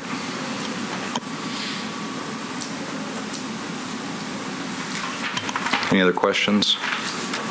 So just to clarify, the applicant, you're happy with all the conditions that staff has put on there with the exception of the material of the canopy? The material of the canopy and the use of the NanoWall, which I believe in the previous applicant we felt was okay, so. Oh. Yes. Yes. Just, I got one quick comment about the canopy, and I agree with Commissioner Kahlberg wholeheartedly about branding, but it seems to me that the canopy, regardless of what it's made of, it's more about form and presence than materiality. I just want to put that out there in these historic neighborhoods.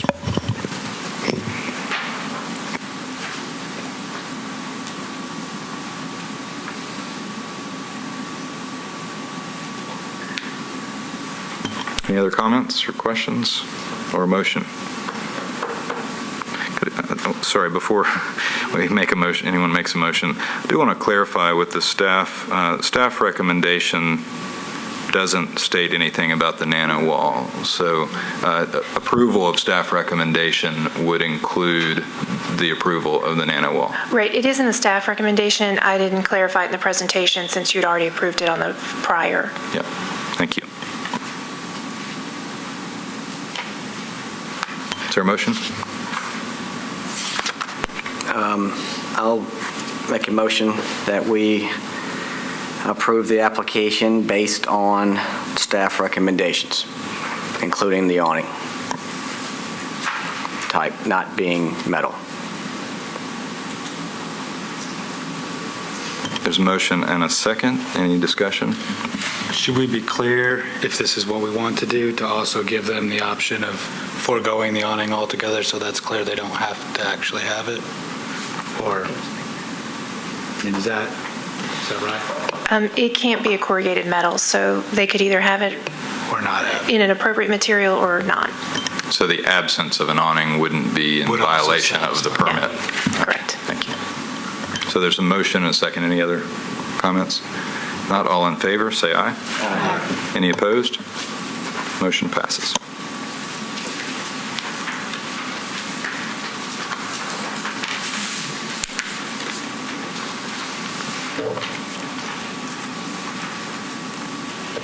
Three 10 Broadway is a non-contributing building constructed in 2011, and the project meets the new design guidelines with two exceptions, and a modification is being requested. Cabinet signs should have a solid, dark, opaque background. This one is proposed to be ivory. Staff recommends a solid, dark, opaque background. The projection width should not exceed 6 feet, and this one is 7 feet. The illumination shall be neon with a small amount of fire at the bottom of the pot, neon fire, and that element will be sequential, and that's the modification they're requesting. Staff finds the sequential lighting to be appropriate since it is a relatively small portion of the overall sign, but requests some additional information about how often that rate of movement will take place. So staff recommends approval with the conditions that the cabinet sign have a solid, dark, opaque background, the projection width be no more than 6 feet, and with these conditions, the project meets the design guidelines for signage in Broadway. Thank you, Robin. Any questions for staff? I wasn't clear on the, I'm sorry, if I moved over here. You turn it on. It's not lighting up. Use the ramp. Thank you. I wasn't clear about the last condition about the pot. Is that consistent with the third condition that's on our paper here? Would you clarify it just to make sure that I understand that? That fire section you see, it's in 3 colors, I think. So each one of those colors will light up separately so that it's sequential lighting, and that's something that you as the commission can modify.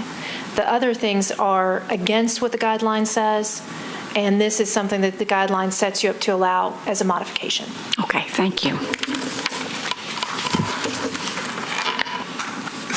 Given that this is simulating fire, I'm curious is there a precedent that the commission has set or a opinion of staff as to what an appropriate rate would be?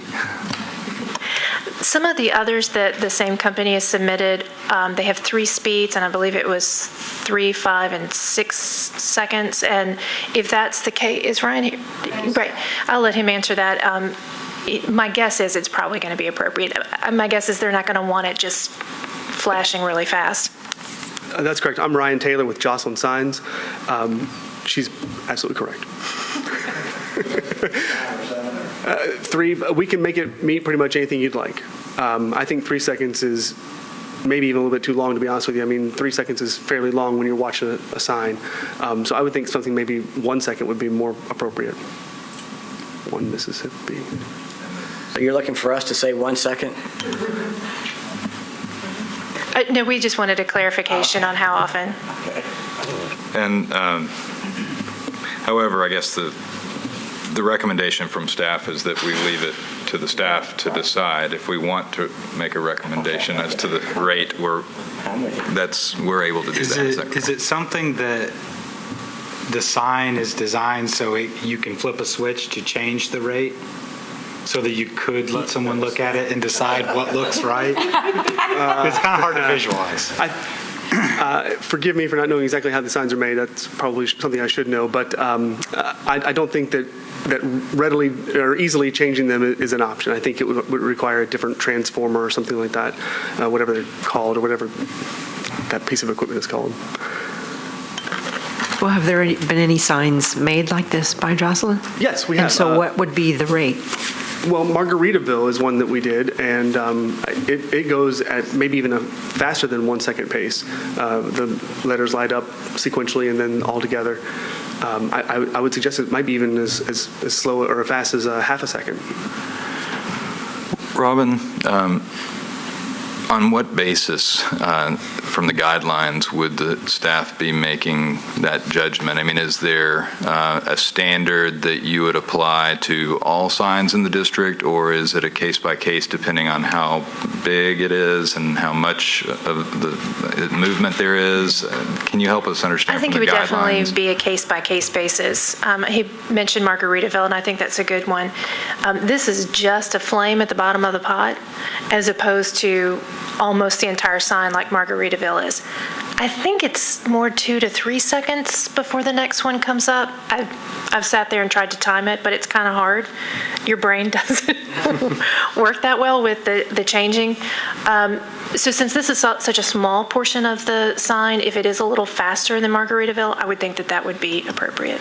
The standard at which you would be comparing this would be whether it detracts from the historic nature of the building, essentially? Is that, okay, thank you. And this is a new building. So the question further on would be, would there be in the future a standard that we would, does that make sense? I think it would be on a case-by-case basis, how much of the sign is changing, how much of an element is it? And this is such a small piece. And again, where Margaritaville, it's essentially the whole sign. The letters take up the whole sign. So I would think that you'd probably want a little bit of a slower rate on that one than you would something like this that's just a little accent. Okay, so it's on case-by-case and not a guideline? Case-by-case. Okay. Okay, any other questions for staff or?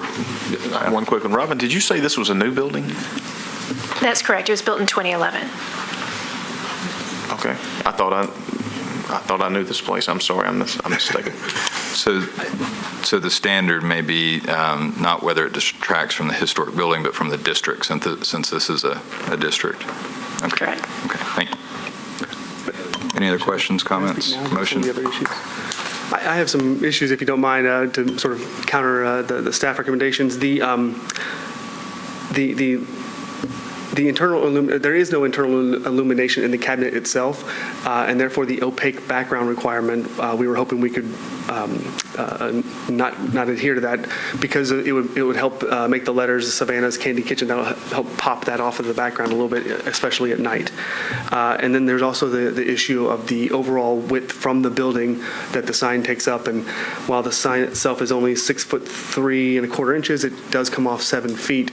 The way we read the DTC, or downtown code, it probably should have been 7 feet on the overall maximum from the building, but there seems to be a typo in the code. It was not the arrow showing what the example is sort of misaligned with the overall code. I did check with planning on that issue, and they said that the overall projection should be 6 feet, and that there's a drawing in the code to show that it should be 6 feet. So it's in the text and it's in the drawing both. It is, and it's my understanding that we had a representative at the actual downtown code meetings, and during those meetings it was to be 7 foot, which is why we designed the sign to be that way. Don't look to us to overrule the Planning Commission. Thank you. So to the conditions, you specifically are asking the commission to approve without the first condition of having the solid, dark, opaque background. Correct. And the reduction in the distance from the building. That's correct. From 7 feet to 6 feet. Okay, thank you. Thank you. I don't know that I officially said, but the public hearing is open. If there's anyone here to speak in favor or in opposition, please come forward. Seeing none, we'll close the public hearing. Comments? So would this be another one of those cases that's branding because of the opaque, that, this is their signage? I don't think so. But signage is a very sticky subject in the district. And I would say that if our code says 6 feet and the new planning code says 6 feet, we stick to 6 feet.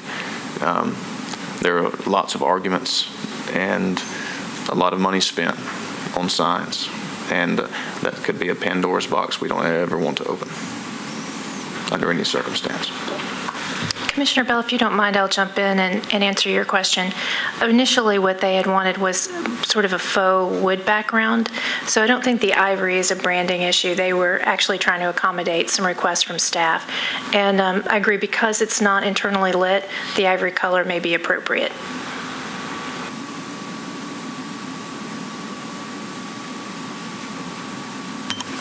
So Robin, are you saying that the requirement to have a solid, dark, opaque background to the cabinet is intended for signage that has Correct. lighting? Internal lighting. Internal lighting. Staff will pull back that condition, if you will.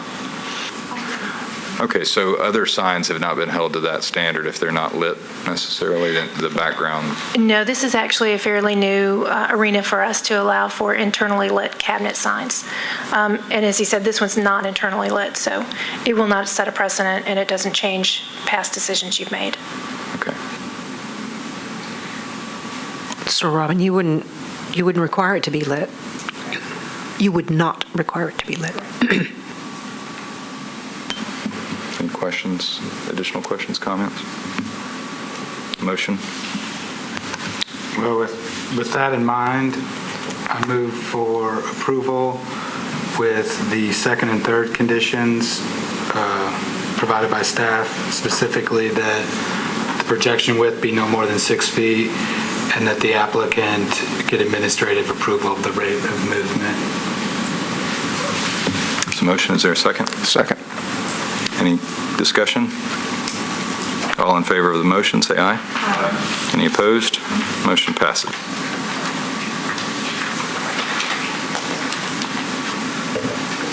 Another few signs for you here. 400 Broadway historically has two different buildings, as you can tell by the design, although one business occupies both buildings and that it has one address.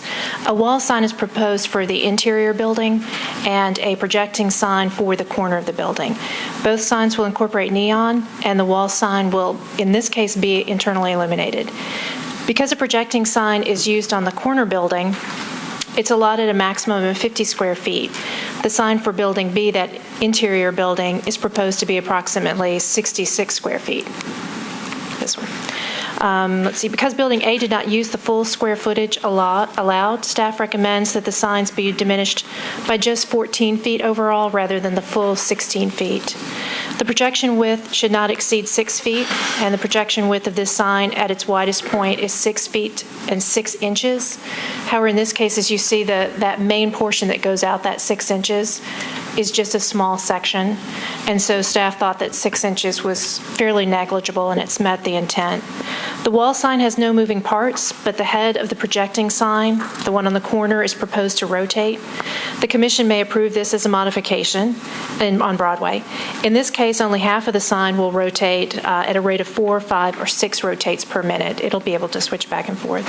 Staff finds the movement to be appropriate as less than half the sign will be rotating, and the rotation fits the character of the district. So staff recommends approval with the conditions that the wall sign project no more than 13 inches, which is probably what is planned. We just couldn't tell in the drawings.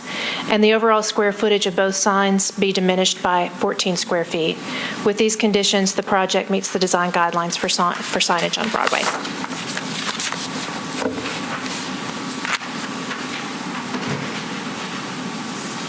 Where is the wall sign?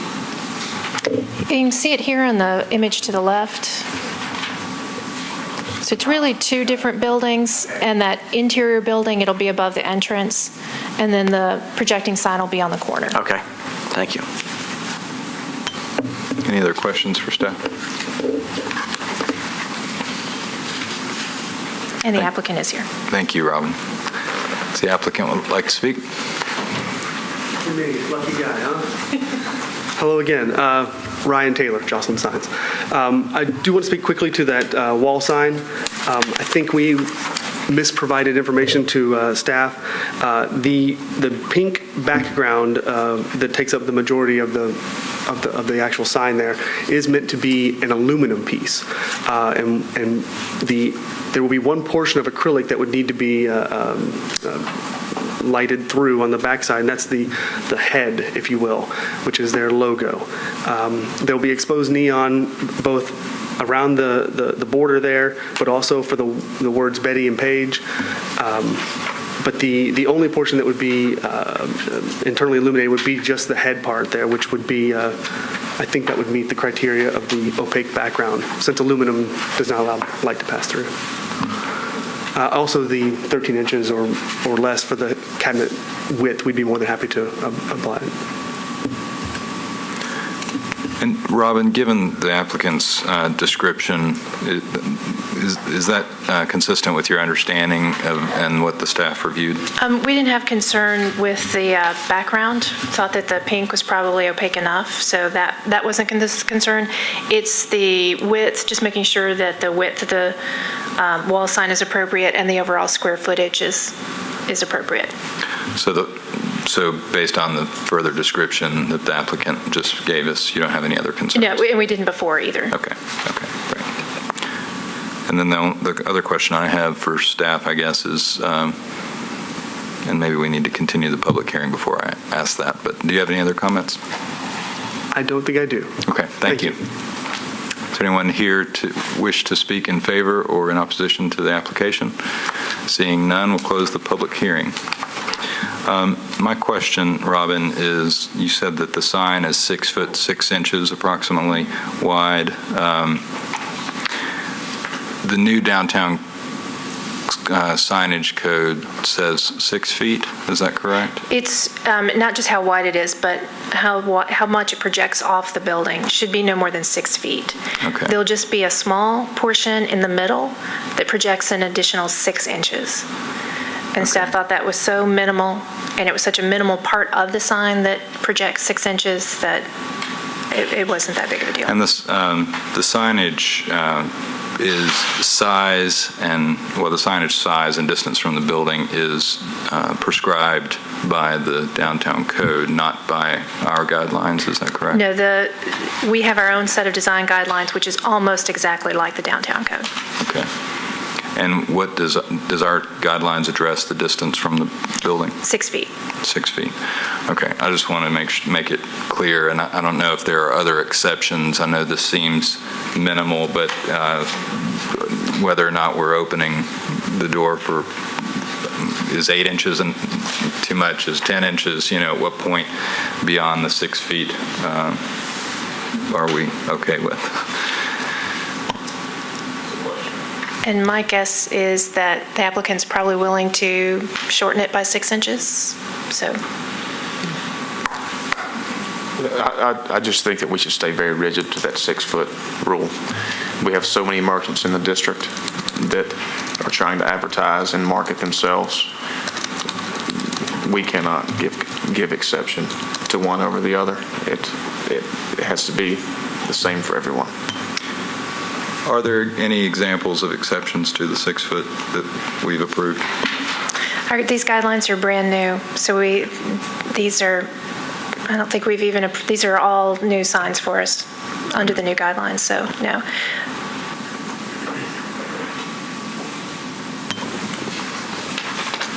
Any other questions or comments? Or motion? I make a motion to approve. Forgive me, I'm trying to read and talk at the same time, which I have trouble with. But motion to approve that the sign, with staff recommendations, and the sign not exceed 6 feet from the building facade. Okay, there's a motion. Is there a second? Any discussion?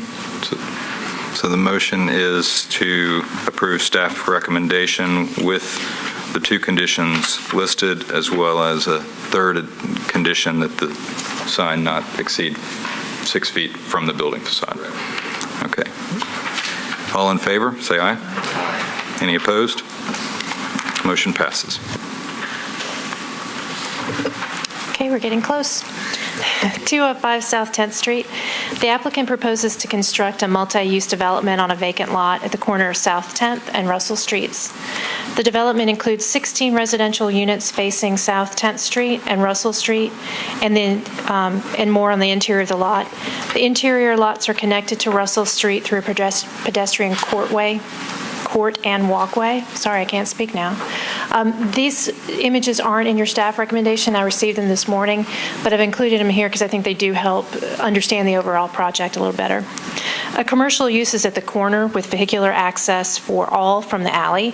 Facing Russell Street are 2 units that are optional live, work, or office condo units. The majority of the parking is at the rear of the lot with some parallel spaces along Russell Street. An SP for mixed-use development was approved by the Planning Commission in 2007 for a layout that is similar to what is proposed, and that's in your packets. The project meets the design guidelines in terms of height, scale, setback, rhythm of spacing, known materials, roof shape, orientation, proportion, and rhythm of openings and appurtenances. So staff recommends approval with the conditions that the applicant obtain administrative approval of materials, including windows, doors, masonry, color, dimension, and texture, the cement fiber connections, how those panels are connected, walkway materials, and the lap siding reveal. With this condition, the project meets the design guidelines for new construction. And the applicant is here if you have any questions. Thank you, Robin. Any questions for staff? Okay, if the applicant would like to speak. Good. Is there anyone else here that would like to speak in favor or in opposition of the project? If not, we'll close the public hearing. Comments from the commission? Move approval based on staff recommendation. We have a motion and a second. Is there any conversation, discussion, questions? Seeing none, all in favor of the motion, say aye. Aye. Any opposed?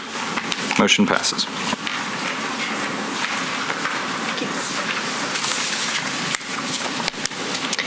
The last thing on the agenda is a change to the rules of order and procedure. And it's long been the Commission's unofficial policy not to accept new information in the meetings. And for that reason, the Commission and the staff, for the reason that the Commission and staff had not had the opportunity to review the information in advance or review it very thoroughly. So applicants have been able to provide supplemental information that had not been seen by commissions or staff if it did nothing more than just further illustrate the initial submission. But at a recent meeting, the Commission requested staff to help to clarify what is new information.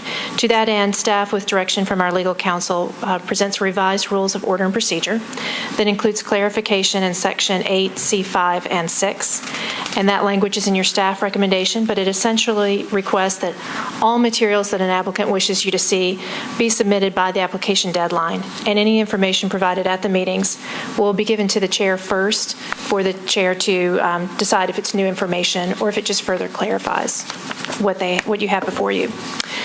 In addition, staff recommends removing Section 8D6 that covers the regulation of paint colors. This really isn't a procedural issue, but a design guideline issue, and it is already in the design guidelines, so we just recommend removing it. The new draft also includes a numbering correction, and staff recommends approval of the revised rules of order and procedure. Did you have any questions for me?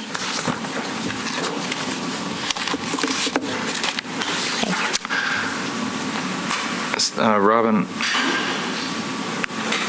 could you clarify if we approve this and someone has any new information after the application deadline, which is 2 weeks before the hearing? It's a little bit more. A little bit more? We've changed it so that's... Okay. 20 days or something? No, it's. I think it's 16 days, thank you. So 16 days before the hearing, any new information would be given to the chairman. The chairman would determine whether it's either clarification or new information. If it's clarification, it's allowed to be shared with the commission. If it's new information, what would happen? Our recommendation is that you don't accept it because you have not had the opportunity to review it in advance, and staff has not had the opportunity to review it in advance. What we're trying to, for instance, the drawings in front of you right now were submitted this morning, but they're the same as the drawings that you received, so it's not changing anything, it's not new information, but it helps you understand the project a little bit better, at least it did me. But what we're trying to prevent is someone saying, oh, well, what we gave you, we want to do something different now, and we want you to rule on that, even though you have not had the opportunity to review it. Does that help clear it up? But for example, how would the chairman look at this on the spot, these new drawings on the spot, and look at what was in the submittal package and say, oh, that's the same? I mean, it's almost like the applicant will need to represent one way or the other, and to the extent that turns out not to be correct, And the it's not on applicant, them. can help us too. I mean, if he had walked in with these, he could say these are the same. I mean, no one's. I suggest we get that in the record each time, just because. Yes. To the extent there's an inconsistency, I want to be clear about what you all Which are one sort you of approved. enforcing when you're following up with them and that sort of thing. You're suggesting that happen the day of the meeting, that information be handed to the chairman? If it happens the day of the meeting, these were handed to me this morning, so I had an opportunity to glance at them, and I knew that they were the same. But if something is brought to you at the meeting, it would be handed to the chair first, and the chair would make that determination as to whether or not it's just further clarification, like the photographs that you saw earlier today, or whether it's a brand new application, really. So after the application day, you're kind of the gatekeeper to decide whether something is new or not. And then in between the time the staff recommendation packages go out to us, if there's something new, then the chairman sort of will, on the day of the meeting, will decide. If something's handed to you at the meeting, it'll be the chair's decision. So you'll still, even between the Friday and the Wednesday, you'll still be the gatekeeper as to whether it comes through by email or something like that? Okay. So Robin, does this open us up to essentially suggesting, and I know this would be easier on staff for sure, but essentially suggesting that the design submitted on the day of the deadline, if submitted on the day of the deadline, is the design that we will be reviewing. Correct. And it would suggest that any modifications after that time would delay the hearing. Correct. Unless the chairman lets it in, and perhaps we should hope that the chairman would defer to Robin as to whether we've talked about this stuff in the last week. These were changes we asked for. They're now incorporated. While it is different, it could be helpful. Because then we'd have something we could approve, maybe. Well, again, the hope is to prevent you from having to make decisions on the fly. Exactly. But would the chairman's job is to determine whether it's clarification or whether it's new information. Correct. The design has changed. It's new information. Does the chairman then have based on this, the ability to say, I'll accept this to be heard as part of the commission? Or if he determines that it's new information, it cannot be even heard or considered by this commission, or the applicant would defer to another meeting so they could get that information in. Is that correct? They could defer if they wished. But the chairman would not be able to say, this is new information, but I'd like the commission to consider it. That's correct, the way the rule is written. Okay. It contemplates. So he cannot? That's correct, he cannot. The way it's written. That's not what it says. It says the applicant may not provide new information unless invited to do so by the commission. Wouldn't that be the chairman saying, okay, I'll accept it? I guess the way I read that would be, you know how sometimes during the hearing you ask for clarity or you ask for additional not necessarily additional information, but clarity on various items, and ask questions of the person who is the applicant. That's at your request. That's exactly.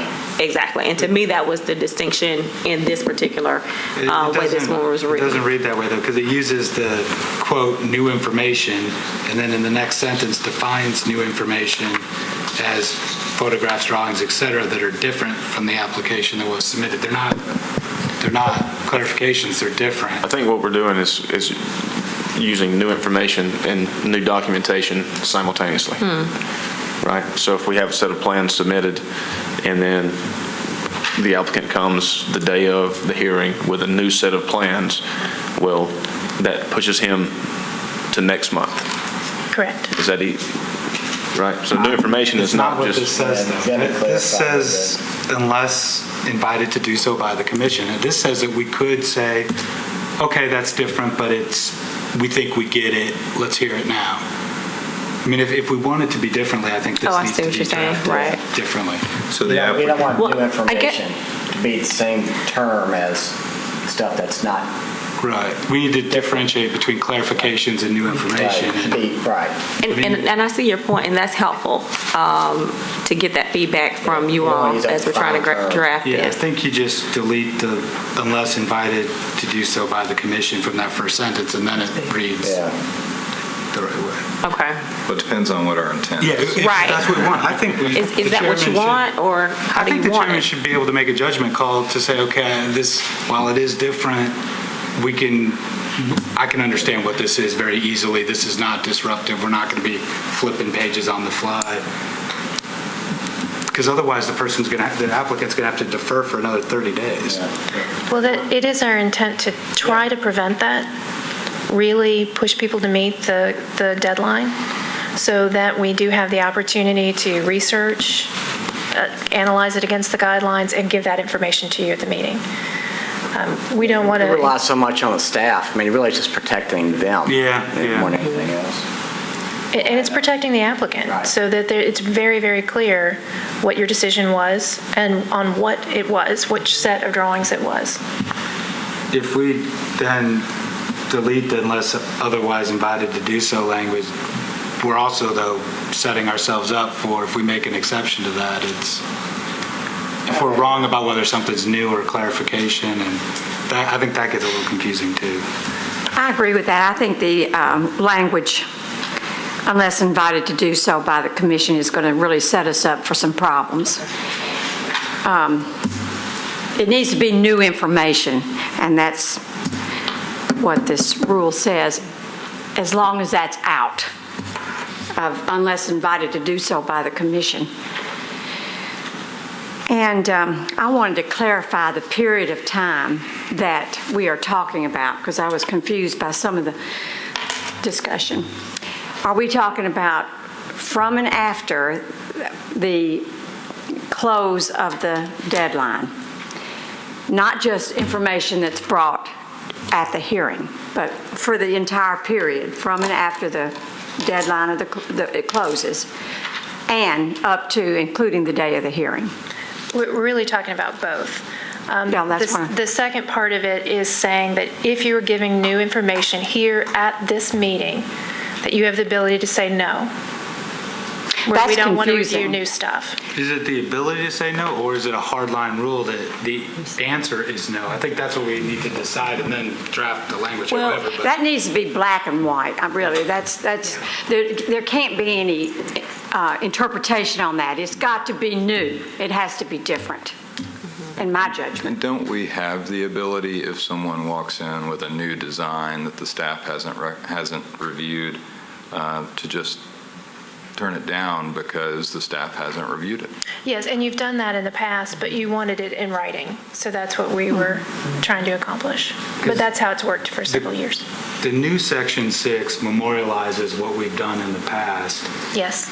And I would like, I realize that if we accept anything that's, quote, new information, to some degree we're undermining staff because it discourages the applicant to some degree from getting everything in the first time. And I would But we could also just commit to being very careful about allowing it and get to the same place and avoid the situations where someone has a very minor change that is in fact different and now they have to wait 30 days because we can't even look at it. We just have to put our head down. That doesn't make sense. So it's hard to be black and white because it's so gray. But what Aaron just said, I agree with you, Rose. But if someone does make a minor change to the drawings that staff actually has reviewed and knows the large points of what needs to be done, and they tweak it just a little bit. Not a new set of drawings. I said a corrective change. A corrective change, yeah. So, I mean, where do we draw the line on something like that?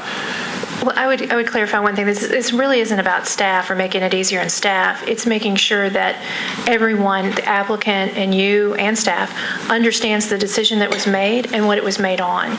If someone has a minor change, we approve those at a staff level all the time. So let's say someone comes in with a new construction and they want to change the porch. Well, our recommendation would be don't change that at the meeting. We'll let the commission make that decision based on the drawings that they've had. And then afterwards, if it's something staff can approve, then we can make that change for them. So you can make so an they don't administrative change on some after the things. fact On some things. without them having to wait 30 days. Correct. Okay, then that alleviates my concern about Those are all that. corrective changes. Right, yeah, those are, those little things are easy. But if And I they're really changing- like that term, corrective changes. That's different from a totally different set of plans. Right. But again, I would recommend that you don't even take those corrective changes here at the meeting, so it's very clear what was approved. I like that idea, and I feel a lot better about it knowing that they don't have to wait another 30 days, that there can be a corrective change administratively very quickly after the meeting.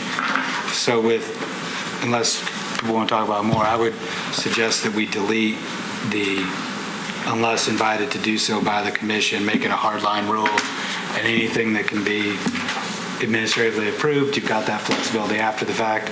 Otherwise, it's up to the chair to decide if it's new or not, and we can avoid looking at stuff on the fly. See how it works?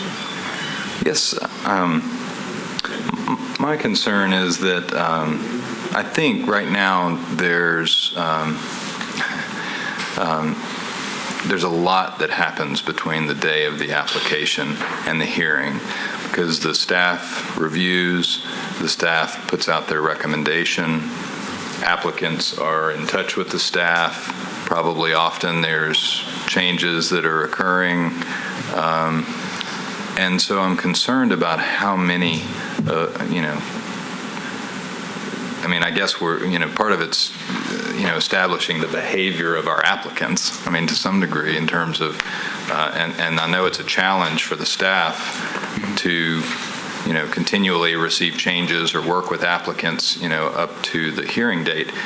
But I kind of feel like this could really push a lot of applications off an extra month. If we're not careful. We will certainly continue to work with applicants the same way we always have. We just need a complete application by the deadline. We no longer have the luxury. There's too much work for us to get a piece, to get a site plan, and then to not get the elevations until 3 or 4 days later. We just don't have that luxury anymore. Change like a new design or a whole, something that's broader than just. How about just documentation? New information, because if it's new information, like you say, it's changed the roof pitch. Well, 3 days after the application, they changed the roof pitch. That's fine. But instead of adding 2 stories, that would be a different. But I think she's saying it might not even be a change. It's just she's saying we haven't seen the elevations yet, and you got them to us a week after the application day. It sounds like you all have accommodated that in the past to some degree, and now it's becoming increasingly difficult. And I think it's defined here. Application shall not be considered complete, includes sufficient data for review. So that's all we're asking for by that application date. They probably won't have information about windows on that day. The information's about siding. That's fine. But so there's 2 pieces here. One is we need a complete application. We need everything we need to have that's listed on the application, as it has been for several years, by the application deadline. Well, yeah, and then the second piece is that they can't present something totally new to you at the meeting. Right. So it's just the 6 only applies to the public hearing. So to be new, excuse me, to be new would mean that staff hasn't seen it and it's brand new at this hearing. It's a new design. Again, if they want to bring photographs of the neighborhood, they want to bring a different drawing of the exact same design, but a new drawing you haven't seen, that would not be considered new information according to this. Okay. That would be considered additional clarification. I think that term needs to be tweaked a bit, that's all. Okay. We can And work now on that. now I'm really Try to bring back confused. something at the So, next I don't think we're ready to approve it yet. I mean, the new information is, I think, is fine with difference. We can work on it some more and come back with a new draft, maybe at the next meeting for you all to consider and approve and make suggestions. And if you could define the time period specifically, are we just talking about the day of the hearing or the other days? And we're talking about both. And we're talking about both, but I think it probably needs to be clarified that that's going to be what the period of time is. There's two different pieces. One is Section 5 that only applies to a, quote, complete application. Correct. So you get yourself on the agenda. That's one thing, and that's a judgment call, whether if you've given me enough that I understand what you're proposing. And then between there, you take in all kinds of extra information like you always have. Yes. Doesn't change that. And then Section 6 just will say, if there's new information on the public hearing date, we got to decide whether we want to hear it or not. And if we want a hard and fast rule that we will not hear that, we got to do a little tweak to this. But otherwise, that's the general mechanism, right? Correct.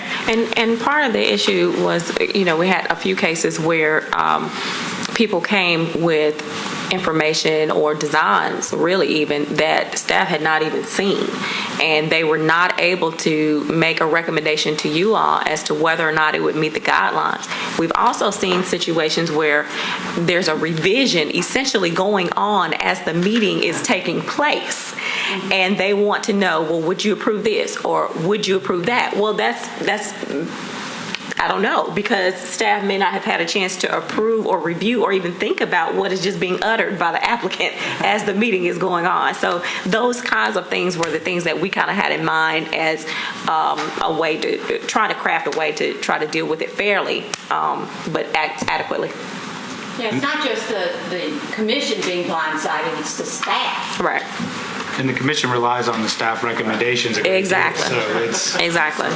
Right, but it's incumbent upon us to get the staff recommendation. If the staff doesn't feel comfortable making a recommendation, it's incumbent upon the staff to say that, and thus we should disapprove if we're not comfortable with it. So I don't think we're going to be approving this today. Maybe it needs a little more clarification, but I do have some concern about triggering a whole lot of work for the chair in terms of the way it is now. There's constant information coming in to the staff, I think, and minor revisions and so on that would have to go to the chair, I guess, is the way it's No, written. it's just what comes in at the meeting. What comes in at the meeting, the chair will look at. And the hope is, because this is clarified, people won't do that. They'll understand what the process is, and they will know they really need to get everything in by the application deadline. Well, maybe we could, if we're going to go down that road where the chair will make a decision on new versus clarification, maybe they have to do it before the meeting even starts. So We won't necessarily always know who the chair is. No, who has some kind of If they have information. new information, then maybe they need to get here on time and present it so it doesn't disrupt the meeting either. So we don't want Sometimes to they sit come there in for later 10 minutes. While the chair considers something. But we don't want to slow down the meeting to have the chair sit there for 10 minutes with spotlight on trying to figure out if it's new or not. Well, that's what I think that's what won't take place, because people will know the process, so they won't do that. The other option. I don't think we should ever rule on anything or discuss anything that's new that staff has not had a chance to review under any circumstance. That's the other option, and that's what I was going to say. You could take out the piece that requires the chair of the commission to review any. I think, at least myself, I thought about, I think they have a person from the Board of Zoning Appeals that look at the consent agenda and things like that beforehand, but that's maybe an hour or 2 or 2 or 3 hours beforehand, whereas this would be kind of on the spot at the meeting, as I think some of you have pointed out, which may be a little bit different.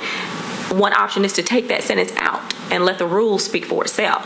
so that if the board wants to go ahead and allow that information, they can make a motion on it like they do any other information that they're looking at or any other decision that they are making.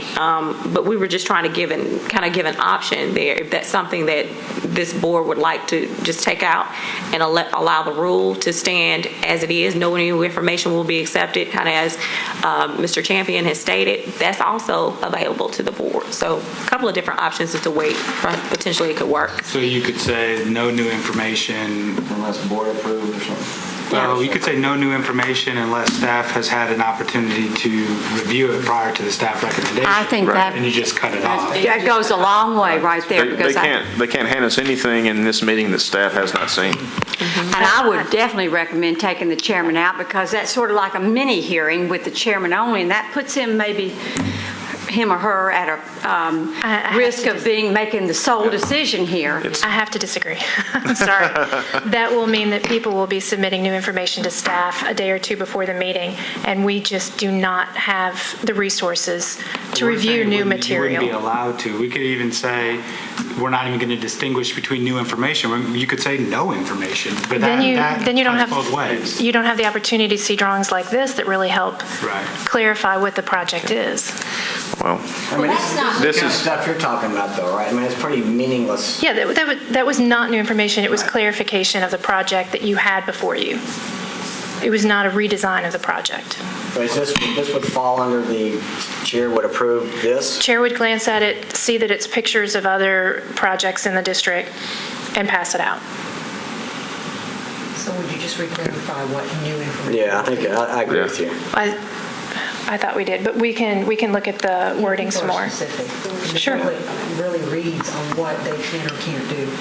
I mean, if it's me, I'm very literal. If you tell me I can't bring in a new floor plan, I'm not bringing in a new floor plan. Oh, sorry. May I ask that we, if you're comfortable with the other changes, that maybe we go ahead and adopt the removal of the paint and the renumbering? Oh, yeah. Just because that's a conflict right now, so if we could correct that. Do you feel comfortable with that? Yes. I do too. Sorry, what is the conflict with the paint? Section 8D6 covers regulation of paint colors, and that's in our design guidelines.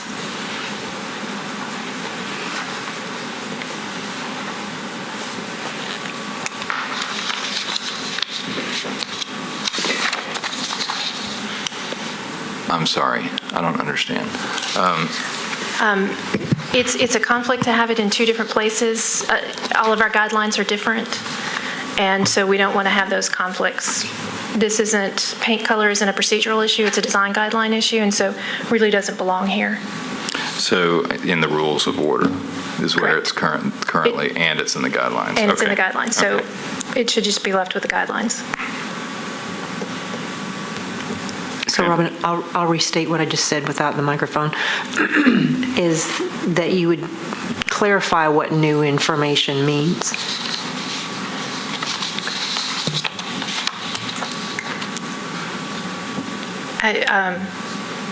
Or state. You want us to go ahead and approve some stuff, though, today? Yes, forget that part, and if we could just, if you're comfortable with it, approve 8D6 about paint color, and the other issues, just a renumbering that correct some false numbering. So just the two items at the bottom there? Yes. Not the 5 and 6? Correct. All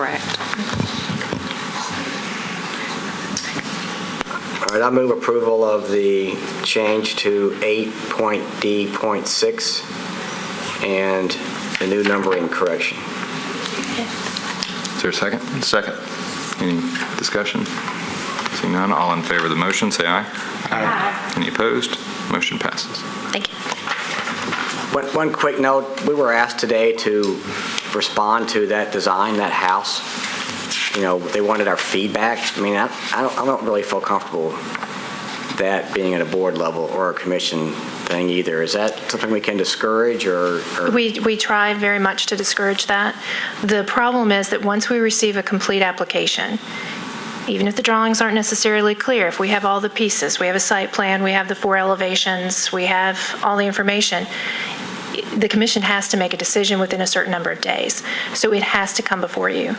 We try very, very hard not to bring you things that are so unclear, but if the applicant pushes, it's their right to come before you.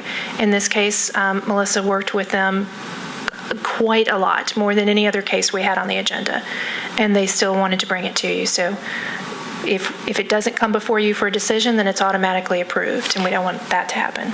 And to the extent that it can help, if you all, you may want to share with them that the board doesn't render advisory opinions, and I can share that with them as well as persons come up.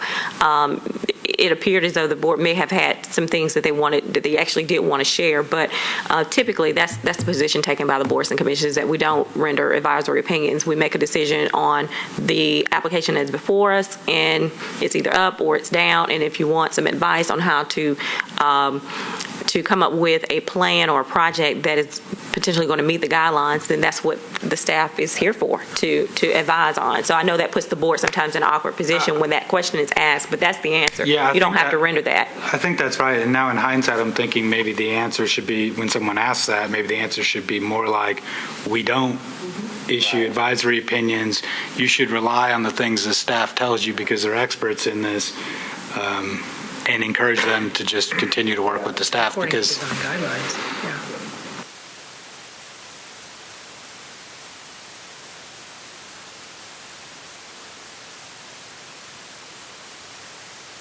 should have said your feedback was over the last 2 or 3 weeks. And yeah.